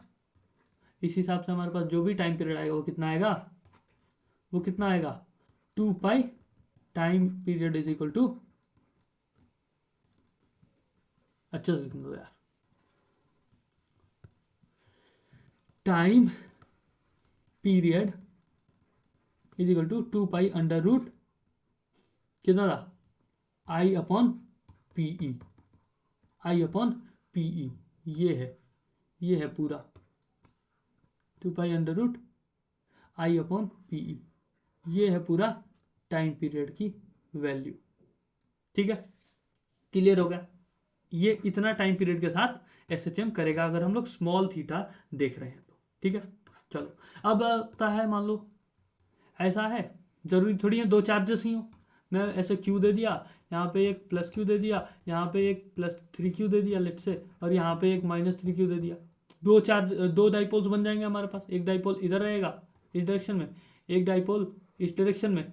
अब मैं पूछ रहा हूँ इस पूरे सिस्टम का नेट डाइपोल मोमेंट कितना होगा, मैं पूछ रहा हूँ, मैं ऐसे ये भी तो पूछ सकता हूँ ना, ये मान लो मैंने इस पूरे को सिस्टम ले लिया, तो अब मैं पूछ रहा हूँ नेट डाइपोल मोमेंट कितना होगा। क्या पूछ रहा हूँ, नेट डाइपोल मोमेंट। वो कैसे निकालते हैं, सिंपल सा ऐड कर दो यार, पी नेट वेक्टर कितना होगा, P1 vector plus P2 vector, जितने भी हैं उनको ऐड कर लो। वेक्टर सम ही तो है, क्योंकि हम लोग नेट वेक्टर निकाल रहे हैं, नेट क्या निकाल रहे हैं हम लोग, नेट डाइपोल मोमेंट वेक्टर। तो क्या होगा, first dipole moment vector plus second vector plus third vector, ऐसे जोड़ते जाओ वेक्टोरियली, तो आ जाएगा सिंपल। चलिए, इसी के साथ हमारा डाइपोल मोमेंट क्या होता है, समाप्त होता है। इसी के साथ हमारा पूरा डाइपोल मोमेंट इतने चीज़ों में अच्छे से समाप्त होता है। सारी चीज़ें बता दी गई हैं आपको, सारी चीज़ें अच्छे से एक्सप्लेन कर दी। चलो, अब हम पढ़ जाते हैं अगले पड़ाव पे आज के, जो कि है क्या, कंडक्टर्स। कंडक्टर्स, तो सबसे पहली बात कि कंडक्टर्स होते क्या है, सिंपल मैं वहीं से स्टार्ट करता हूँ कि व्हाट इज कंडक्टर, ये बताओ पहले। तो देखो ऐसा है ना, कंडक्टर्स वही होते हैं, आप भी जानते होगे कि मटेरियल्स, वो ऐसे मटेरियल्स जिनके पास बहुत सारे फ्री इलेक्ट्रॉन्स हो। तो क्या बोल सकते हो कि materials with infinite supply of free electrons, simple layman language में लिख रहा हूँ, infinite supply of free electrons. आपको समझाने से मतलब है मुझे, आपको कौन सा बोर्ड्स में लिख के आना है इसको, है ना। आपको कॉन्सेप्ट समझना है और अपने सवाल सोल्व करने और अपना कॉन्सेप्ट क्लियर करना है, ऐसा कुछ समझ सकते हो। इनफाइनाइट सप्लाई, बहुत ज़्यादा सप्लाई है किसकी, फ्री इलेक्ट्रॉन्स की। अच्छा, अब देखो, जानते हो इसकी कुछ प्रॉपर्टीज़ होती हैं, इन मटेरियल्स को जिनको हम लोग कंडक्टर्स बोलते हैं, इनकी कुछ प्रॉपर्टीज़ होती हैं। जैसे जैसे अगर किसी भी कंडक्टर पे कुछ प्रॉपर्टीज़ लिख देते हैं, किसी भी कंडक्टर पे जो चार्ज आ जाए, कुछ भी चार्ज आ जाए, मान लो ये पूरा एक कंडक्टिंग बॉडी है, ये कंडक्टर है, पूरा अंदर से भरा हुआ है, ठीक है, इसके ऊपर मान लो 5Q चार्ज आ जाता है, तो ये जानते हो क्या हो जाता है, ये इसके सरफेस पे भाग जाता है। सारी चार्जेस किस पे भाग जाते हैं, इसके सरफेस पे। ये कितना हो जाएगा, 5Q चार्जेस, मतलब सारे जो चार्जेस है ना वो इसके सरफेस पे चले जाते हैं, अंदर एक भी चार्ज नहीं रहता। मतलब क्या लिख सकते हैं हम लोग, there is no charge, no charge that rests inside the conductor. एक कंडक्टर के अंदर कोई भी चार्ज अंदर नहीं रह सकता, वो हमेशा सरफेस पे चला जाएगा। It moves on the surface, simple. ये बात, अंदर कोई चार्ज रह ही नहीं सकता किसी एक कंडक्टर के, वो हमेशा क्या होगा, वो हमेशा उसके सरफेस पे भाग जाएगा। ये सबसे पहली प्रॉपर्टी किसी भी कंडक्टर की। और कुछ प्रॉपर्टी, जैसे अब देखो, अगर सारे चार्जेस बाहर हैं, ऐसा है कि सारे चार्जेस, मान लो एक स्फेरिकल कंडक्टर है, सारे चार्जेस क्या है, प्लस चार्ज है, पॉजिटिवली चार्ज कंडक्टर है स्फेरिकल, सारे चार्जेस कहाँ है, बाहर है, ठीक है। तो इसका मतलब हम क्या कह सकते हैं कि अंदर की तरफ इलेक्ट्रिक फील्ड क्या होगी, जीरो होगी। कैसे, अब देखो भैया, बाहर चार्जेस हैं, पॉजिटिव है, तो इधर निकलेगी, इधर निकलेगी, चार्ज इधर निकलेगा, इलेक्ट्रिक फील्ड लाइन से इधर निकलेंगी, अंदर तो जाएंगी ही नहीं ना। अंदर ऐसे कैसे जाएंगी, कहाँ टर्मिनेट भी होंगी, तो कहाँ पे, यहाँ कोई नेगेटिव चार्ज होगा तो और निकलेंगी कहाँ से, अगर यहाँ पॉजिटिव चार्ज कोई होगा तो निकलेंगी ना। लेकिन कोई चार्जेस अंदर है ही नहीं, सारे तो सरफेस पे हैं, तो अंदर जाने का कोई मतलब नहीं हुआ, राइट। अगर अंदर जाएंगी मतलब क्या, अंदर गई मतलब कोई चार्ज है, और कोई चार्ज है रह ही नहीं सकता, सिंपल। ये, एक मिनट, कहाँ गया, ये है प्रॉपर्टी। तीसरा, इक्वी पोटेंशियल सरफेस होता है। इक्वी पोटेंशियल सरफेस मतलब हर एक जो कंडक्टर है वो एक इक्वी पोटेंशियल सरफेस है। Every conductor is an equipotential surface. हमने equipotential surface second lecture में पढ़ा था, राइट। मतलब जिसके सारे पॉइंट्स पे पोटेंशियल सेम हो।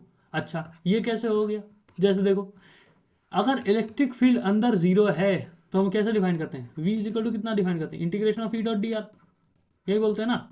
अब जब अब जब अंदर जीरो इलेक्ट्रिक फील्ड है तो किसी भी पॉइंट पे चले जाओ, किसी भी पॉइंट से किसी भी पॉइंट पे चले जाओ, कोई भी डी आर वेक्टर ले लो, कितना भी कुछ भी कर लो, v कितना होगा, जीरो ही होगा ना, क्योंकि कुछ भी मल्टीप्लाई कर लो कितना हो, zero.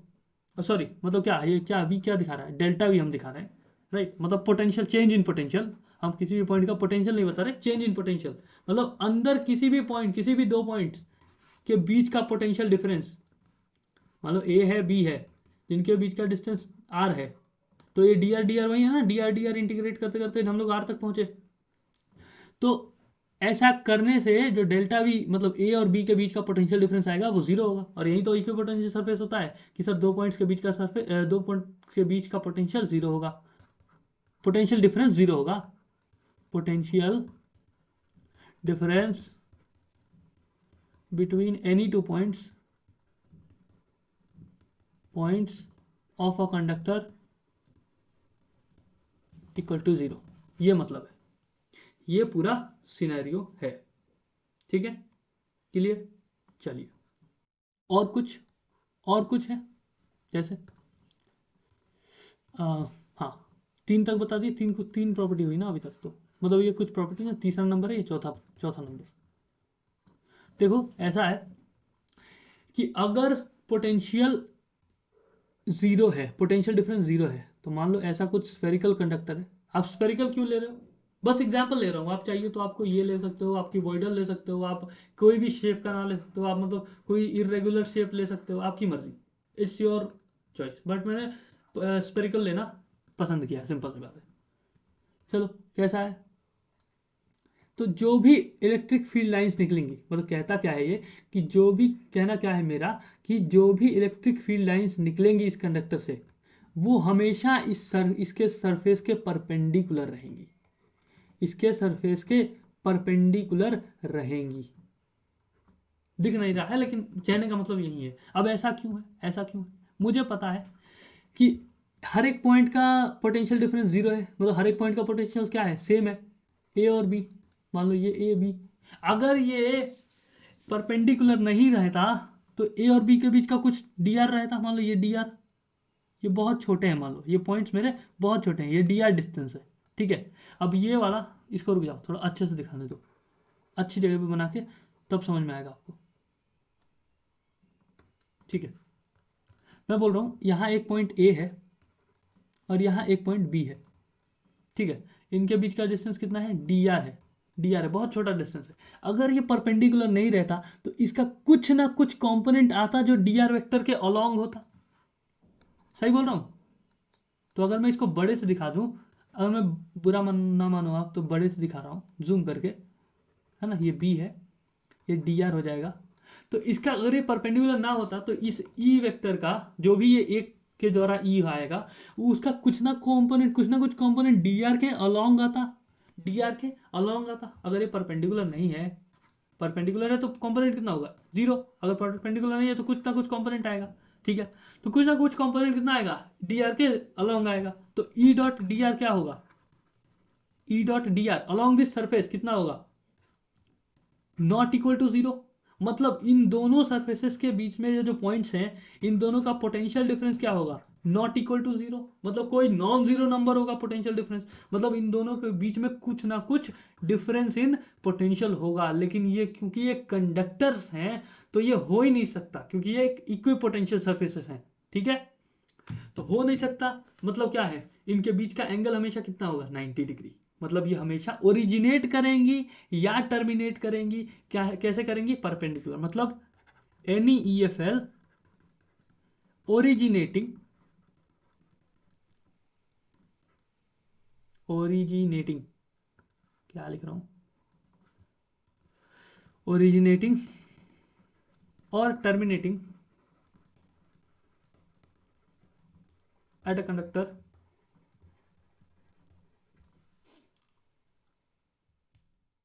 Are perpendicular to the surface, perpendicular to the surface, कैसा, हाँ कब, ऑलवेज, हमेशा, हर एक केस में हमेशा परपेंडिकुलर रहेंगे, नहीं तो पोटेंशियल डिफरेंस आ जाएगा, और पोटेंशियल डिफरेंस आना मंजूर नहीं है, क्योंकि ये एक इक्वी पोटेंशियल सरफेस है।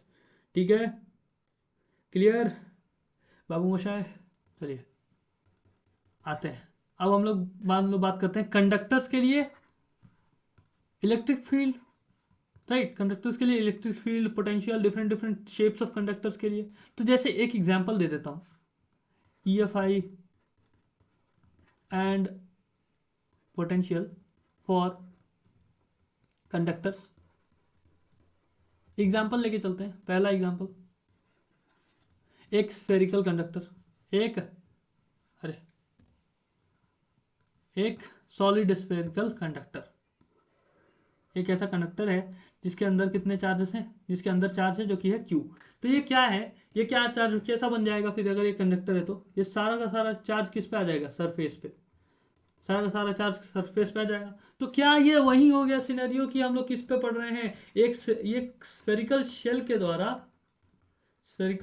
द्वारा किसी भी पॉइंट पे हम लोग इलेक्ट्रिक फील्ड और पोटेंशियल निकाल रहे हैं, वही हुआ ना। तो फिर इसका इलेक्ट्रिक फील्ड कितना होगा, at R greater than R, KQ/R², E at R less than R, 0।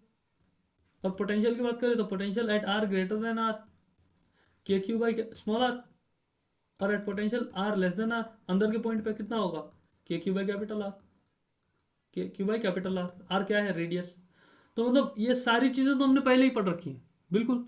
मतलब आपको ध्यान क्या रखना है कि बस आपको चार्जेस को ऊपर ले जाना है, सरफेस पे बिठा देना है, सिंपल यही है।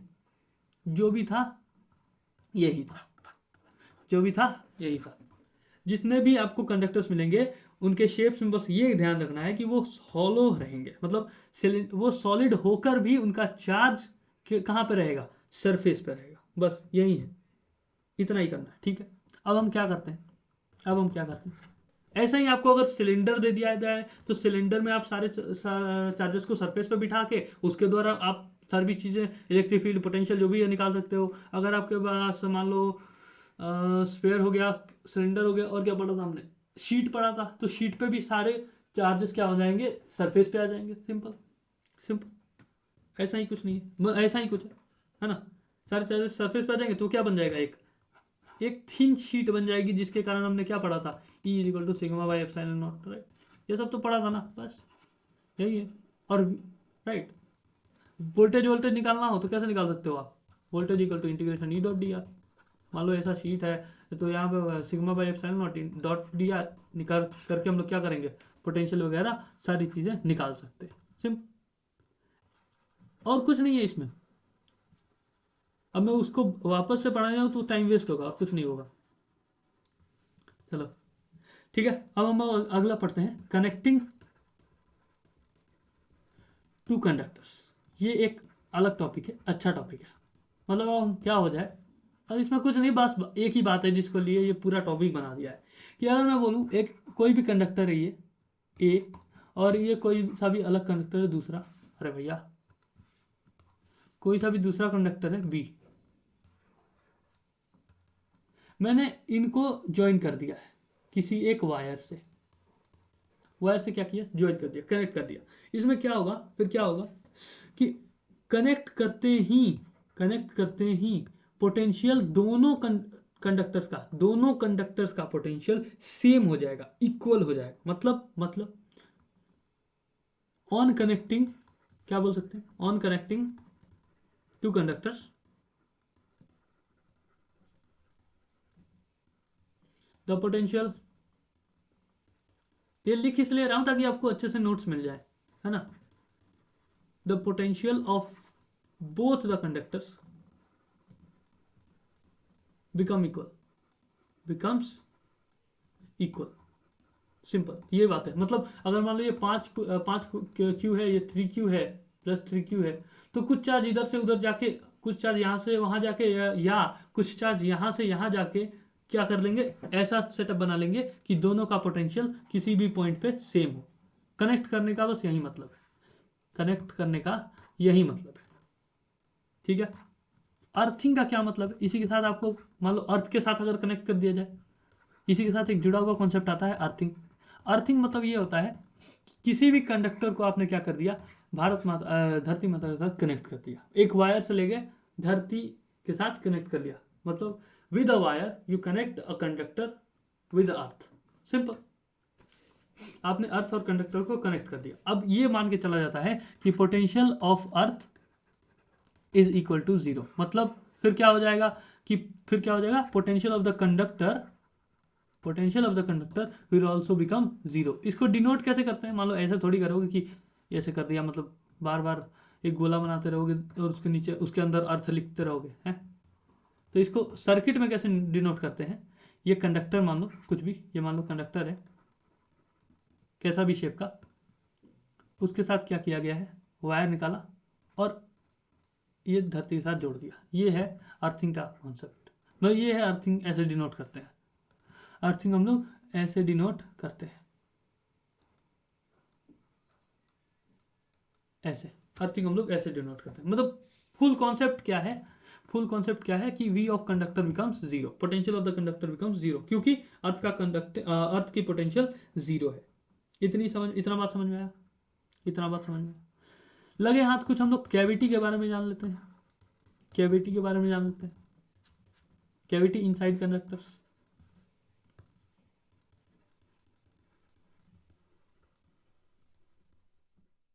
चलिए, कैविटी इनसाइड कंडक्टर्स, तो क्या होता है कि ऐसा मान लो एक स्फेयर है, मुझे पसंद आता है स्फेयर से काम करना, तो मैं स्फेयर चूज कर रहा हूँ। आपको कोई भी अदर कंडक्टर का शेप लेना हो ले लीजिए, कोई दिक्कत नहीं है उसमें, ठीक है। अब मैं क्या बोल रहा हूँ, ये कंडक्टर है, ये आर रेडियस का, इसके अंदर क्या हुआ, एक छोटी सी कैविटी आ गई, मतलब इसके अंदर ये वाला पार्ट काट के निकाल दिया गया है, अब मेरे से क्या बोल रहा है कि इस होल सिस्टम, इस पूरे सिस्टम के कारण इस ए पॉइंट पे, किसी भी ए पॉइंट पे पोटेंशियल बताओ, इलेक्ट्रिक फील्ड बताओ, जो भी बताओ, वो पूछा है। तो हम कैसे करेंगे इसको करने का रीजन, इसको सॉल्व करने का या फिर इसको हैंडल करने का एक मतलब मूल मंत्र है, वो दे देता हूँ, है ना। मूल मंत्र, राइट, वो क्या होता है ना कि फिल द कैविटी विद, मान लो इसका रो अंदर है, मान लो, मतलब इसका वॉल्यूम चार्ज डेंसिटी रो है इस कंडक्टर की। अगर मान लो फिर ये क्या होगा, सारे चार्जेस बाहर आ जाएंगे तो सरफेस चार्ज डेंसिटी बन जाएगी, राइट, सरफेस चार्ज डेंसिटी बन जाएगी।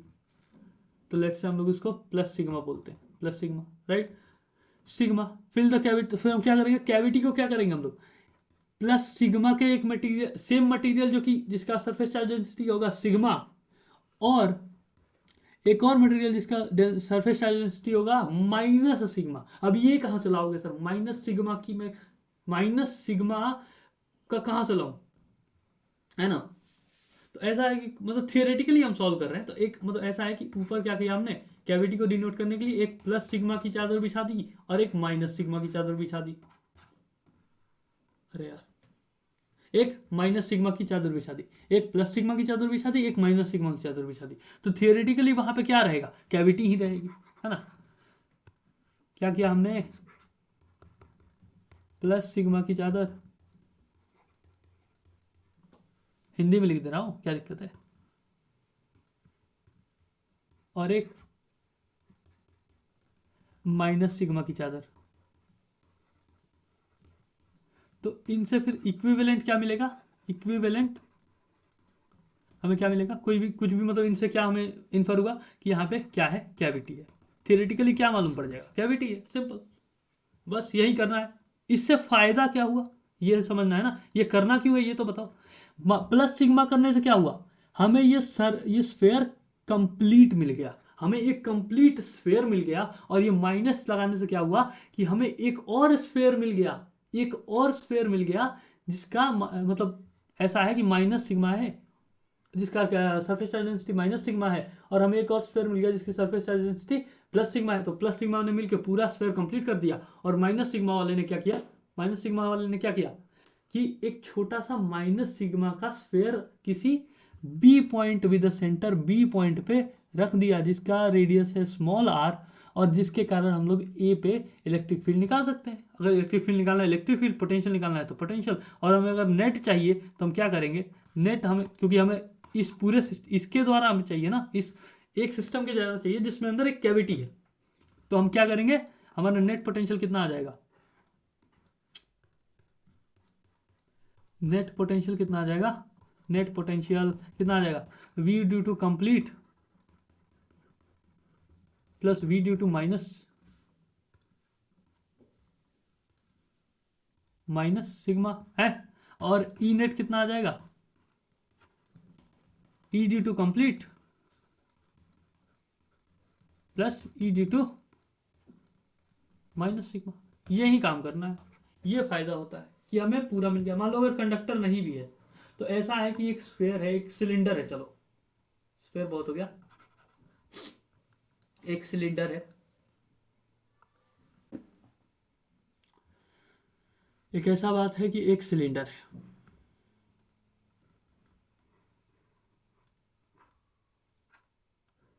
ऐसा कुछ, इसके अंदर इतनी कैविटी है, इस पार्ट को काट के निकाल दिया गया है।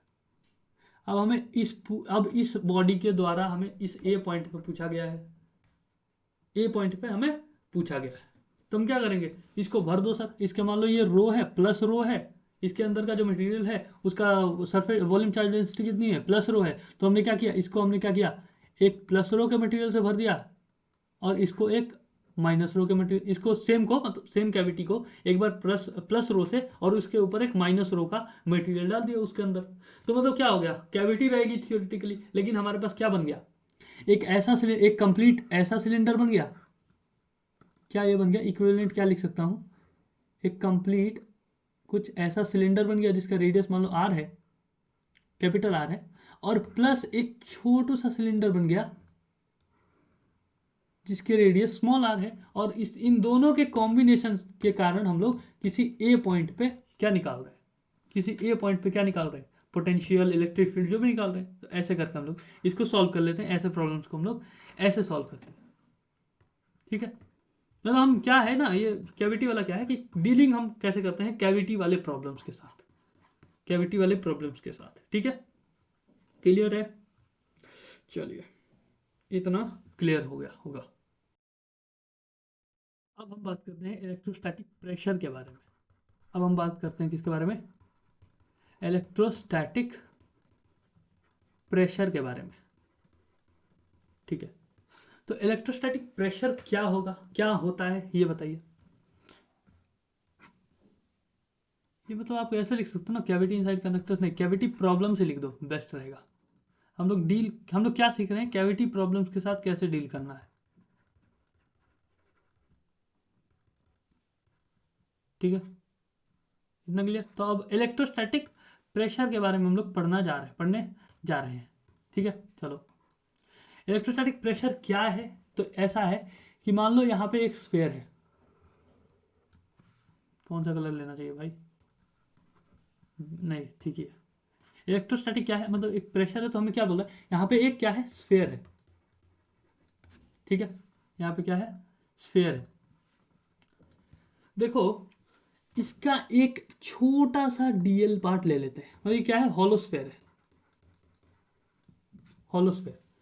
तो ये क्या किया हमने, एक छोटा सा डीएल पार्ट काट के यहां रख दिया,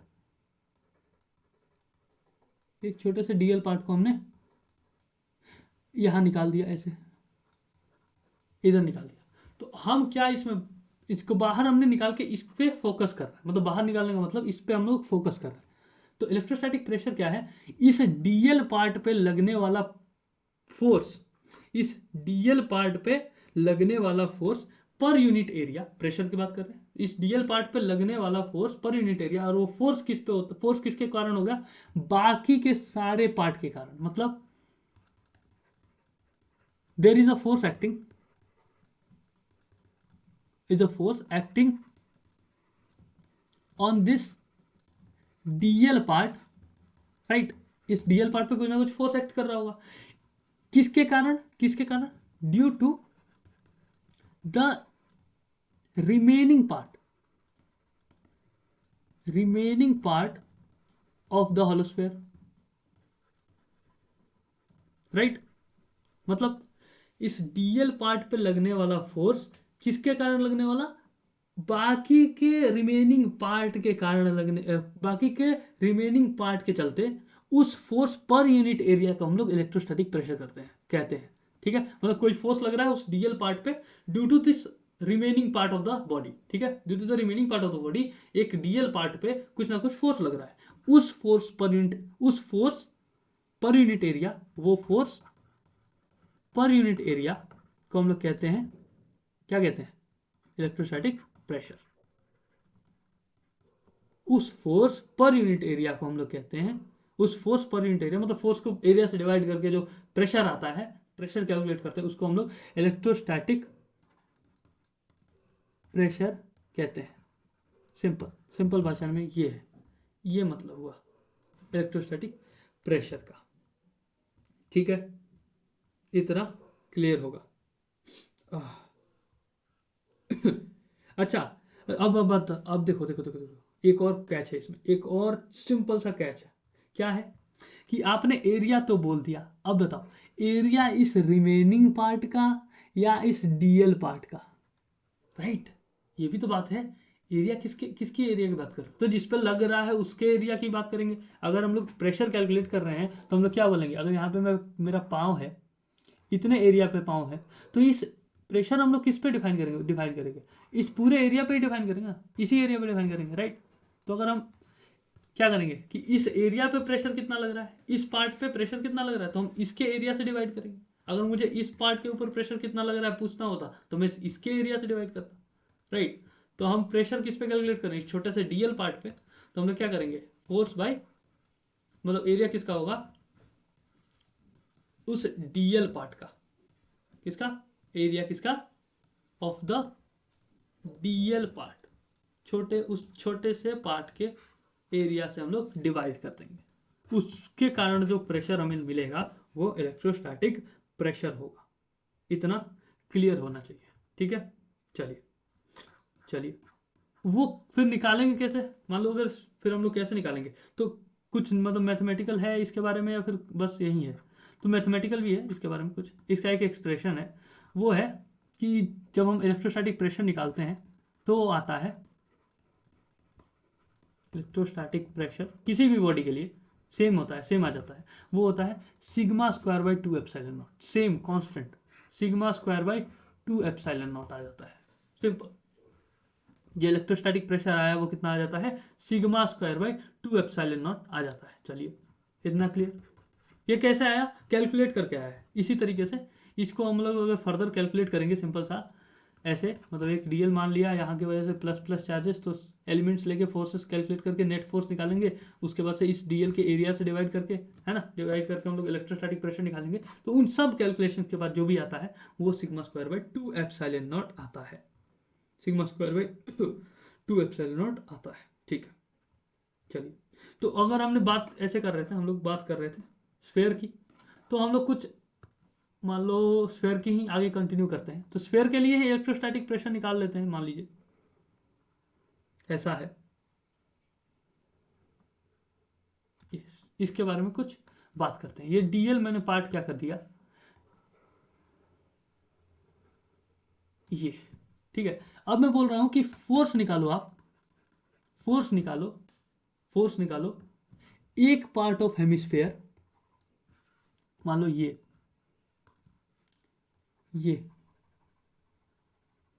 एक पार्ट ऑफ हेमिस्फेयर पे ड्यू टू अदर पार्ट, मतलब मैं क्या बोल रहा हूं कि इस ब्लू वाले पार्ट पे आप फोर्स निकालो due to this lower hemisphere, मतलब क्या निकाल रहा हूं मैं,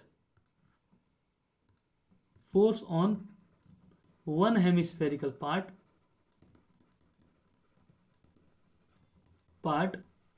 due to other hemispherical part of a hollow sphere, of a hollow sphere, कुछ ऐसा आता है। कैलकुलेट कैसे करते हैं, वही सिग्मा, देखो हम फिर वही बात आ गई ना कि हम क्या कर रहे हैं, एक पार्ट ऑफ बॉडी पे दूसरे पार्ट ऑफ बॉडी का फोर्स निकाल रहे हैं, मतलब फोर्स निकालो, एरिया निकालो, मतलब फोर्स निकालो, प्रेशर निकालो, वही बात है ना। क्योंकि फोर्स इंटू एरिया आप लोग क्या कर निकालते हैं, फोर्स बाई एरिया करके क्या निकाल सकते हैं, प्रेशर, प्रेशर इंटू एरिया करके फोर्स निकाल सकते हैं। तो हम दोनों चीज कह सकते हैं। तो मैं बोल रहा हूँ यहाँ पे इस डीएल पार्ट की जगह, एक छोटे से पार्ट की जगह मैंने क्या बोल दिया, इस हेमिस्फेरिकल पार्ट के ऊपर दूसरे हेमिस्फेरिकल पार्ट के द्वारा लगाया हुआ फोर्स निकालो। तो वो कैसे निकालेंगे हम लोग, क्या करेंगे, pressure by pressure into area कर दे, निकल जाएगा। प्रेशर इंटू एरिया कर देते हैं, निकल जाएगा, क्या दिक्कत है, राइट। चलो, तो हम लोग क्या करते हैं, छोटा सा पार्ट लेते हैं, क्या निकालते हैं, छोटा सा पार्ट लेते हैं। जैसे एक छोटा सा डीए एरिया लेते हैं, कैसे निकलेगा फिर, उसके द्वारा एक डीएफ फोर्स आएगा, उसके ऊपर लगने वाला फोर्स मैंने क्या बोल दिया, एक डीएफ फोर्स, वो कितना होगा, pressure, electrostatic pressure into DA, DA area, right. अच्छा, ऐसा है। डीए एरिया कैसा होगा, एक इतना छोटा सा होल होगा, क्योंकि एक स्फेयर है ना ये, राइट, इसके थ्रू इधर एक डीए एरिया होगा, ठीक है। तो इसके हम परपेंडिकुलर कैसे निकालेंगे, परपेंडिकुलर निकालेंगे ना, क्योंकि प्रेशर तो इधर लग रहा है, तो उसके डायरेक्शन में एरिया होना चाहिए, राइट। तो हम क्या करेंगे, परपेंडिकुलर एरिया निकालेंगे, अगर ये थीटा है तो, अगर ये थीटा है तो कैसे निकालेंगे फिर, pressure into D A sign theta, right, area of the circle, ये पूरा सर्कल का एरिया है ना, छोटे से सर्कल का, तो कितना होगा, D A sine theta, perpendicular निकाला भाई, बिल्कुल। चलिए, मतलब हमने क्या किया है, सिंपल सा। तो फिर हमारा मतलब क्या है इसका करने का, कि हमने ये निकाला है, सिंपल, हमने क्या निकाला है, ये निकाला है, बस परपेंडिकुलर निकाला है, परपेंडिकुलर कंपोनेंट, बस हमने उस फोर्स का परपेंडिकुलर कंपोनेंट निकाला। तो D S sine theta is equal to pressure into D S sine theta, कोई मेजर बात तो हमने करी ही नहीं, है ना। इसको इंटीग्रेट कर देते हैं, छोटे से पार्ट की जगह हम लोग बड़े पार्ट को निकाला, तो सबको इंटीग्रेट कर देते हैं, क्या निकालेगा इसमें से, एफ नेट आ जाएगा। सारे वाले फोर्सेस को क्या करेंगे हम लोग, ऐड कर देंगे ना, क्योंकि देखो हर एक यहाँ पे अगर हर एक डीए पार्ट को देखोगे, हर एक डीए पार्ट को देखोगे, तो मान लो इधर फोर्स आया, इसके कारण मान लो इधर फोर्स आया, तो इसको कैंसिल करने के लिए, एक मिनट रुक जाओ रुक जाओ,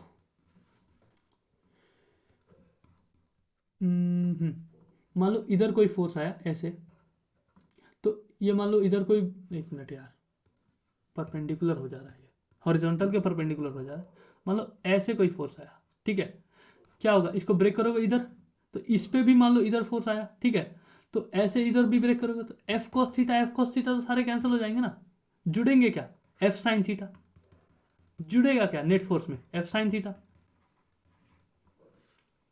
राइट। क्योंकि हर एक डीएफ के लिए हॉरिजॉन्टल पार्ट को कैंसिल करने के लिए एक और हॉरिजॉन्टल पार्ट बैठा हुआ है, बट क्योंकि हम लोग अपर वाला ले रहे हैं, अपर वाला, तो उसमें एफ साइन थीटा जो है, उस वो दोनों ऐड हो जा रहे हैं, ना कि वो कैंसिल हो रहे हैं, तो वो बच जा रहे हैं, मतलब एफ नेट में जो भी कंट्रीब्यूशन होगा वो किसका होगा, डी एफ साइन थीटा का होगा। तो क्यों ना हम लोग सारे एफ साइन थीटा, सारे डी एफ साइन थीटा को जोड़ दें, तो उससे हमारा एफ नेट आ जाएगा, सिंपल, समझे ना, ये बात है, ये पूरा सिनेरियो है।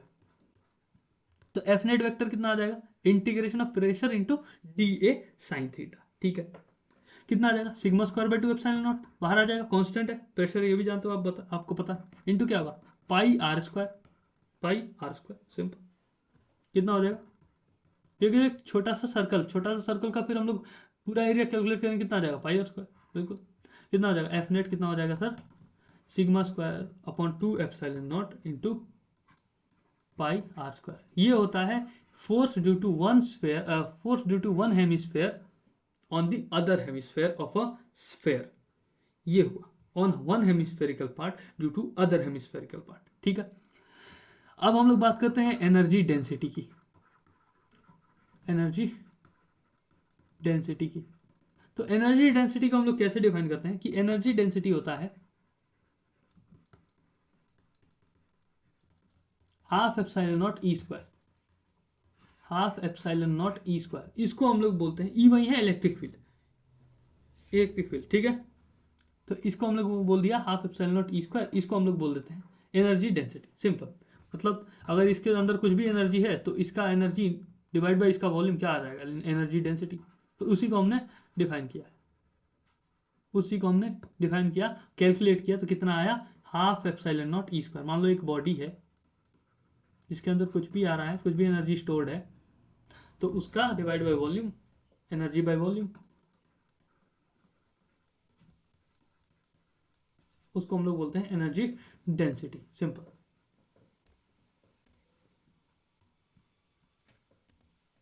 एक मिनट,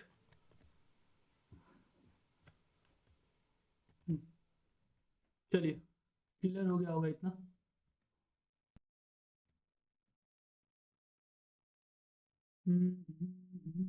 ठीक है, इतना सब क्लियर। चलिए, ये हमारा लगभग आखिरी पार्ट था। ओहो, ओहो, एक मिनट, एक और चीज़ बच रही है, जैसे जैसे अगर हम किसी और चीज़ के अंदर, मतलब हमने अभी तक जितनी भी बात करी वो एयर की बात करी है, हम एयर की जगह किसी और मटेरियल में भी तो चार्जेस रख सकते हैं, किसी और एनवायरनमेंट में चार्जेस, मान लो पानी के अंदर चार्जेस रख दिया, मान लो ऑयल के अंदर चार्जेस रख दिया, तो उसके कारण क्या इफेक्ट पड़ेगा। तो फोर्स नहीं, इस तरह नहीं लिख सकते, मान लो टॉपिक को ऐसे लिख सकते हैं, चलो, चार्जेस केप्ट, एक मिनट माइक ठीक कर लो, केप्ट इन अदर मीडियम, एक मीडियम नहीं, अलग अलग मीडियम, किसी अलग मीडियम में रख दिया, तो कैसे होगा। तो क्या किया हमने, उसमें एप्साइलन नॉट नहीं हो जाएगा, उसमें क्या हो जाएगा, फिर एप्साइलन हो जाएगा। उसकी जो परमिटिविटी होगी उस मटेरियल की, उसको हम लोग एप्साइलन बोलते हैं। Epsilon naught is the permittivity of air, और ये एप्साइलन नॉट क्या है, एप्साइलन क्या है, परमिटिविटी ऑफ द मटेरियल। मतलब अगर हम कोई भी फोर्स लिखें तो हम क्या लिख सकते हैं, 1 upon force between two charges, 1/4 pi epsilon into Q1 Q2/r²। Relation तो वही है, लेकिन हमारा एप्साइलन नॉट चेंज हो गया ना दोस्त, तो उसके लिए एप्साइलन लिखेंगे इंस्टेड ऑफ एप्सिलॉन नॉट, क्योंकि epsilon not was the property of air, was the permittivity of air, and epsilon is the permittivity of the material that we are using. Is there any relation between these two? Yes, there is क्या है कि epsilon naught, right, into epsilon r is equal to epsilon. मतलब this is what do you mean, first tell me what do you mean by epsilon r? This is relative epsilon naught, relative permittivity,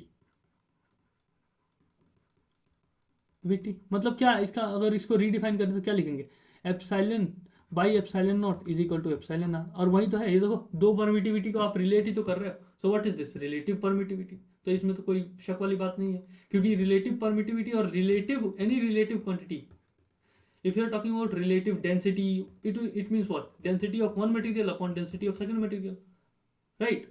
So similarly, if you are talking about relative permittivity, so permittivity of one material upon permittivity of second material, right? ये होता है, ऐसे define कर लेंगे, सब simple, समझ गए। तो ये ऐसे आया है, ये कैसे आया है, ये सिंपल सा डेफिनेशन से ही आया है, ठीक है। चलिए, ये इसकी वैल्यू क्या होती है, ये वैल्यू आपको पता करनी पड़ती है, ठीक है ना। तो मतलब ये एप्सिलॉन आर कांस्टेंट रहता है क्या हर एक मटेरियल के लिए, नहीं, हर मटेरियल के लिए वेरी करेगा, क्योंकि इफ यू आर थिंकिंग कि मतलब क्या आप रिलेटिव डेंसिटी क्या हर एक मटेरियल के लिए सेम होती है क्या, नहीं होती ना, अलग अलग डेंसिटीज के ऊपर डिपेंड करती है, आप कौन सा डेंसिटी 1 ले रहे हो, कौन सा डेंसिटी 2 ले रहे हो, सिंपल, उस पर ही ये भी डिपेंड कर जाता है।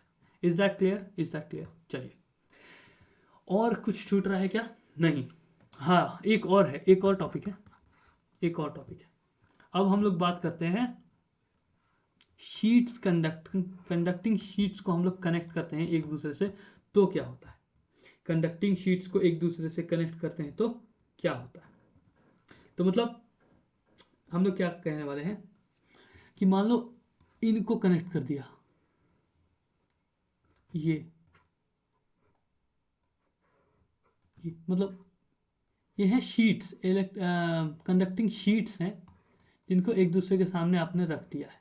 मान लो इसके ऊपर चार्ज Q है, इसके ऊपर चार्ज 3Q है, इसके ऊपर चार्ज 5Q है, इसके ऊपर चार्ज -7Q है। ठीक है, इसके ऊपर चार्ज -7Q है। तो जानते हो इसमें क्या होता है? ये कॉन्सेप्ट है, कोई ये जनरल टॉपिक है, कुछ इसका कोई वो नाम नहीं है, कॉन्सेप्ट ही है ना। तो ये क्या है कि इसके कुछ रूल्स हैं क्या, कि एक्सटर्नल सरफेस पे, ये दोनों सरफेस, एक्सटर्नल सरफेस पे जो चार्ज आएगा वो इक्वल होगा सभी चार्जेस का सम डिवाइड बाई 2। सभी चार्जेस का सम डिवाइड बाई 2 मतलब इस एक्सटर्नल सरफेस ए और बी पे जो चार्ज आएगा, इस एक्सटर्नल सरफेस ए और एक्सटर्नल सरफेस बी पे जो चार्ज आएगा, charge on A, surface A equal to charge on surface B, कितना होगा? सारे चार्जेस का सम डिवाइड बाई 2 कितना होगा? Q plus 5Q plus 3Q minus 7Q by 2 कितना होगा?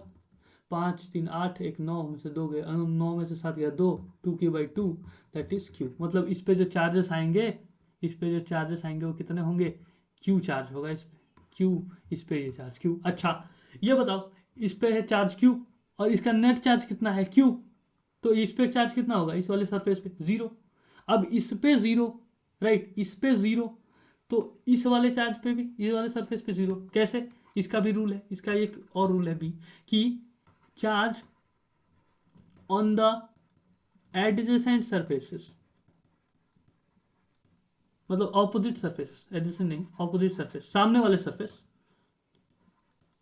Opposite surfaces are equal and opposite. मतलब अगर इस पे 5 कूलम का चार्ज है तो इस वाले पे -5 कूलम का चार्ज आएगा। इस पे अगर 8 कूलम का चार्ज है लेट से, तो इसके सामने वाले सरफेस में -8 कूलम का चार्ज आएगा।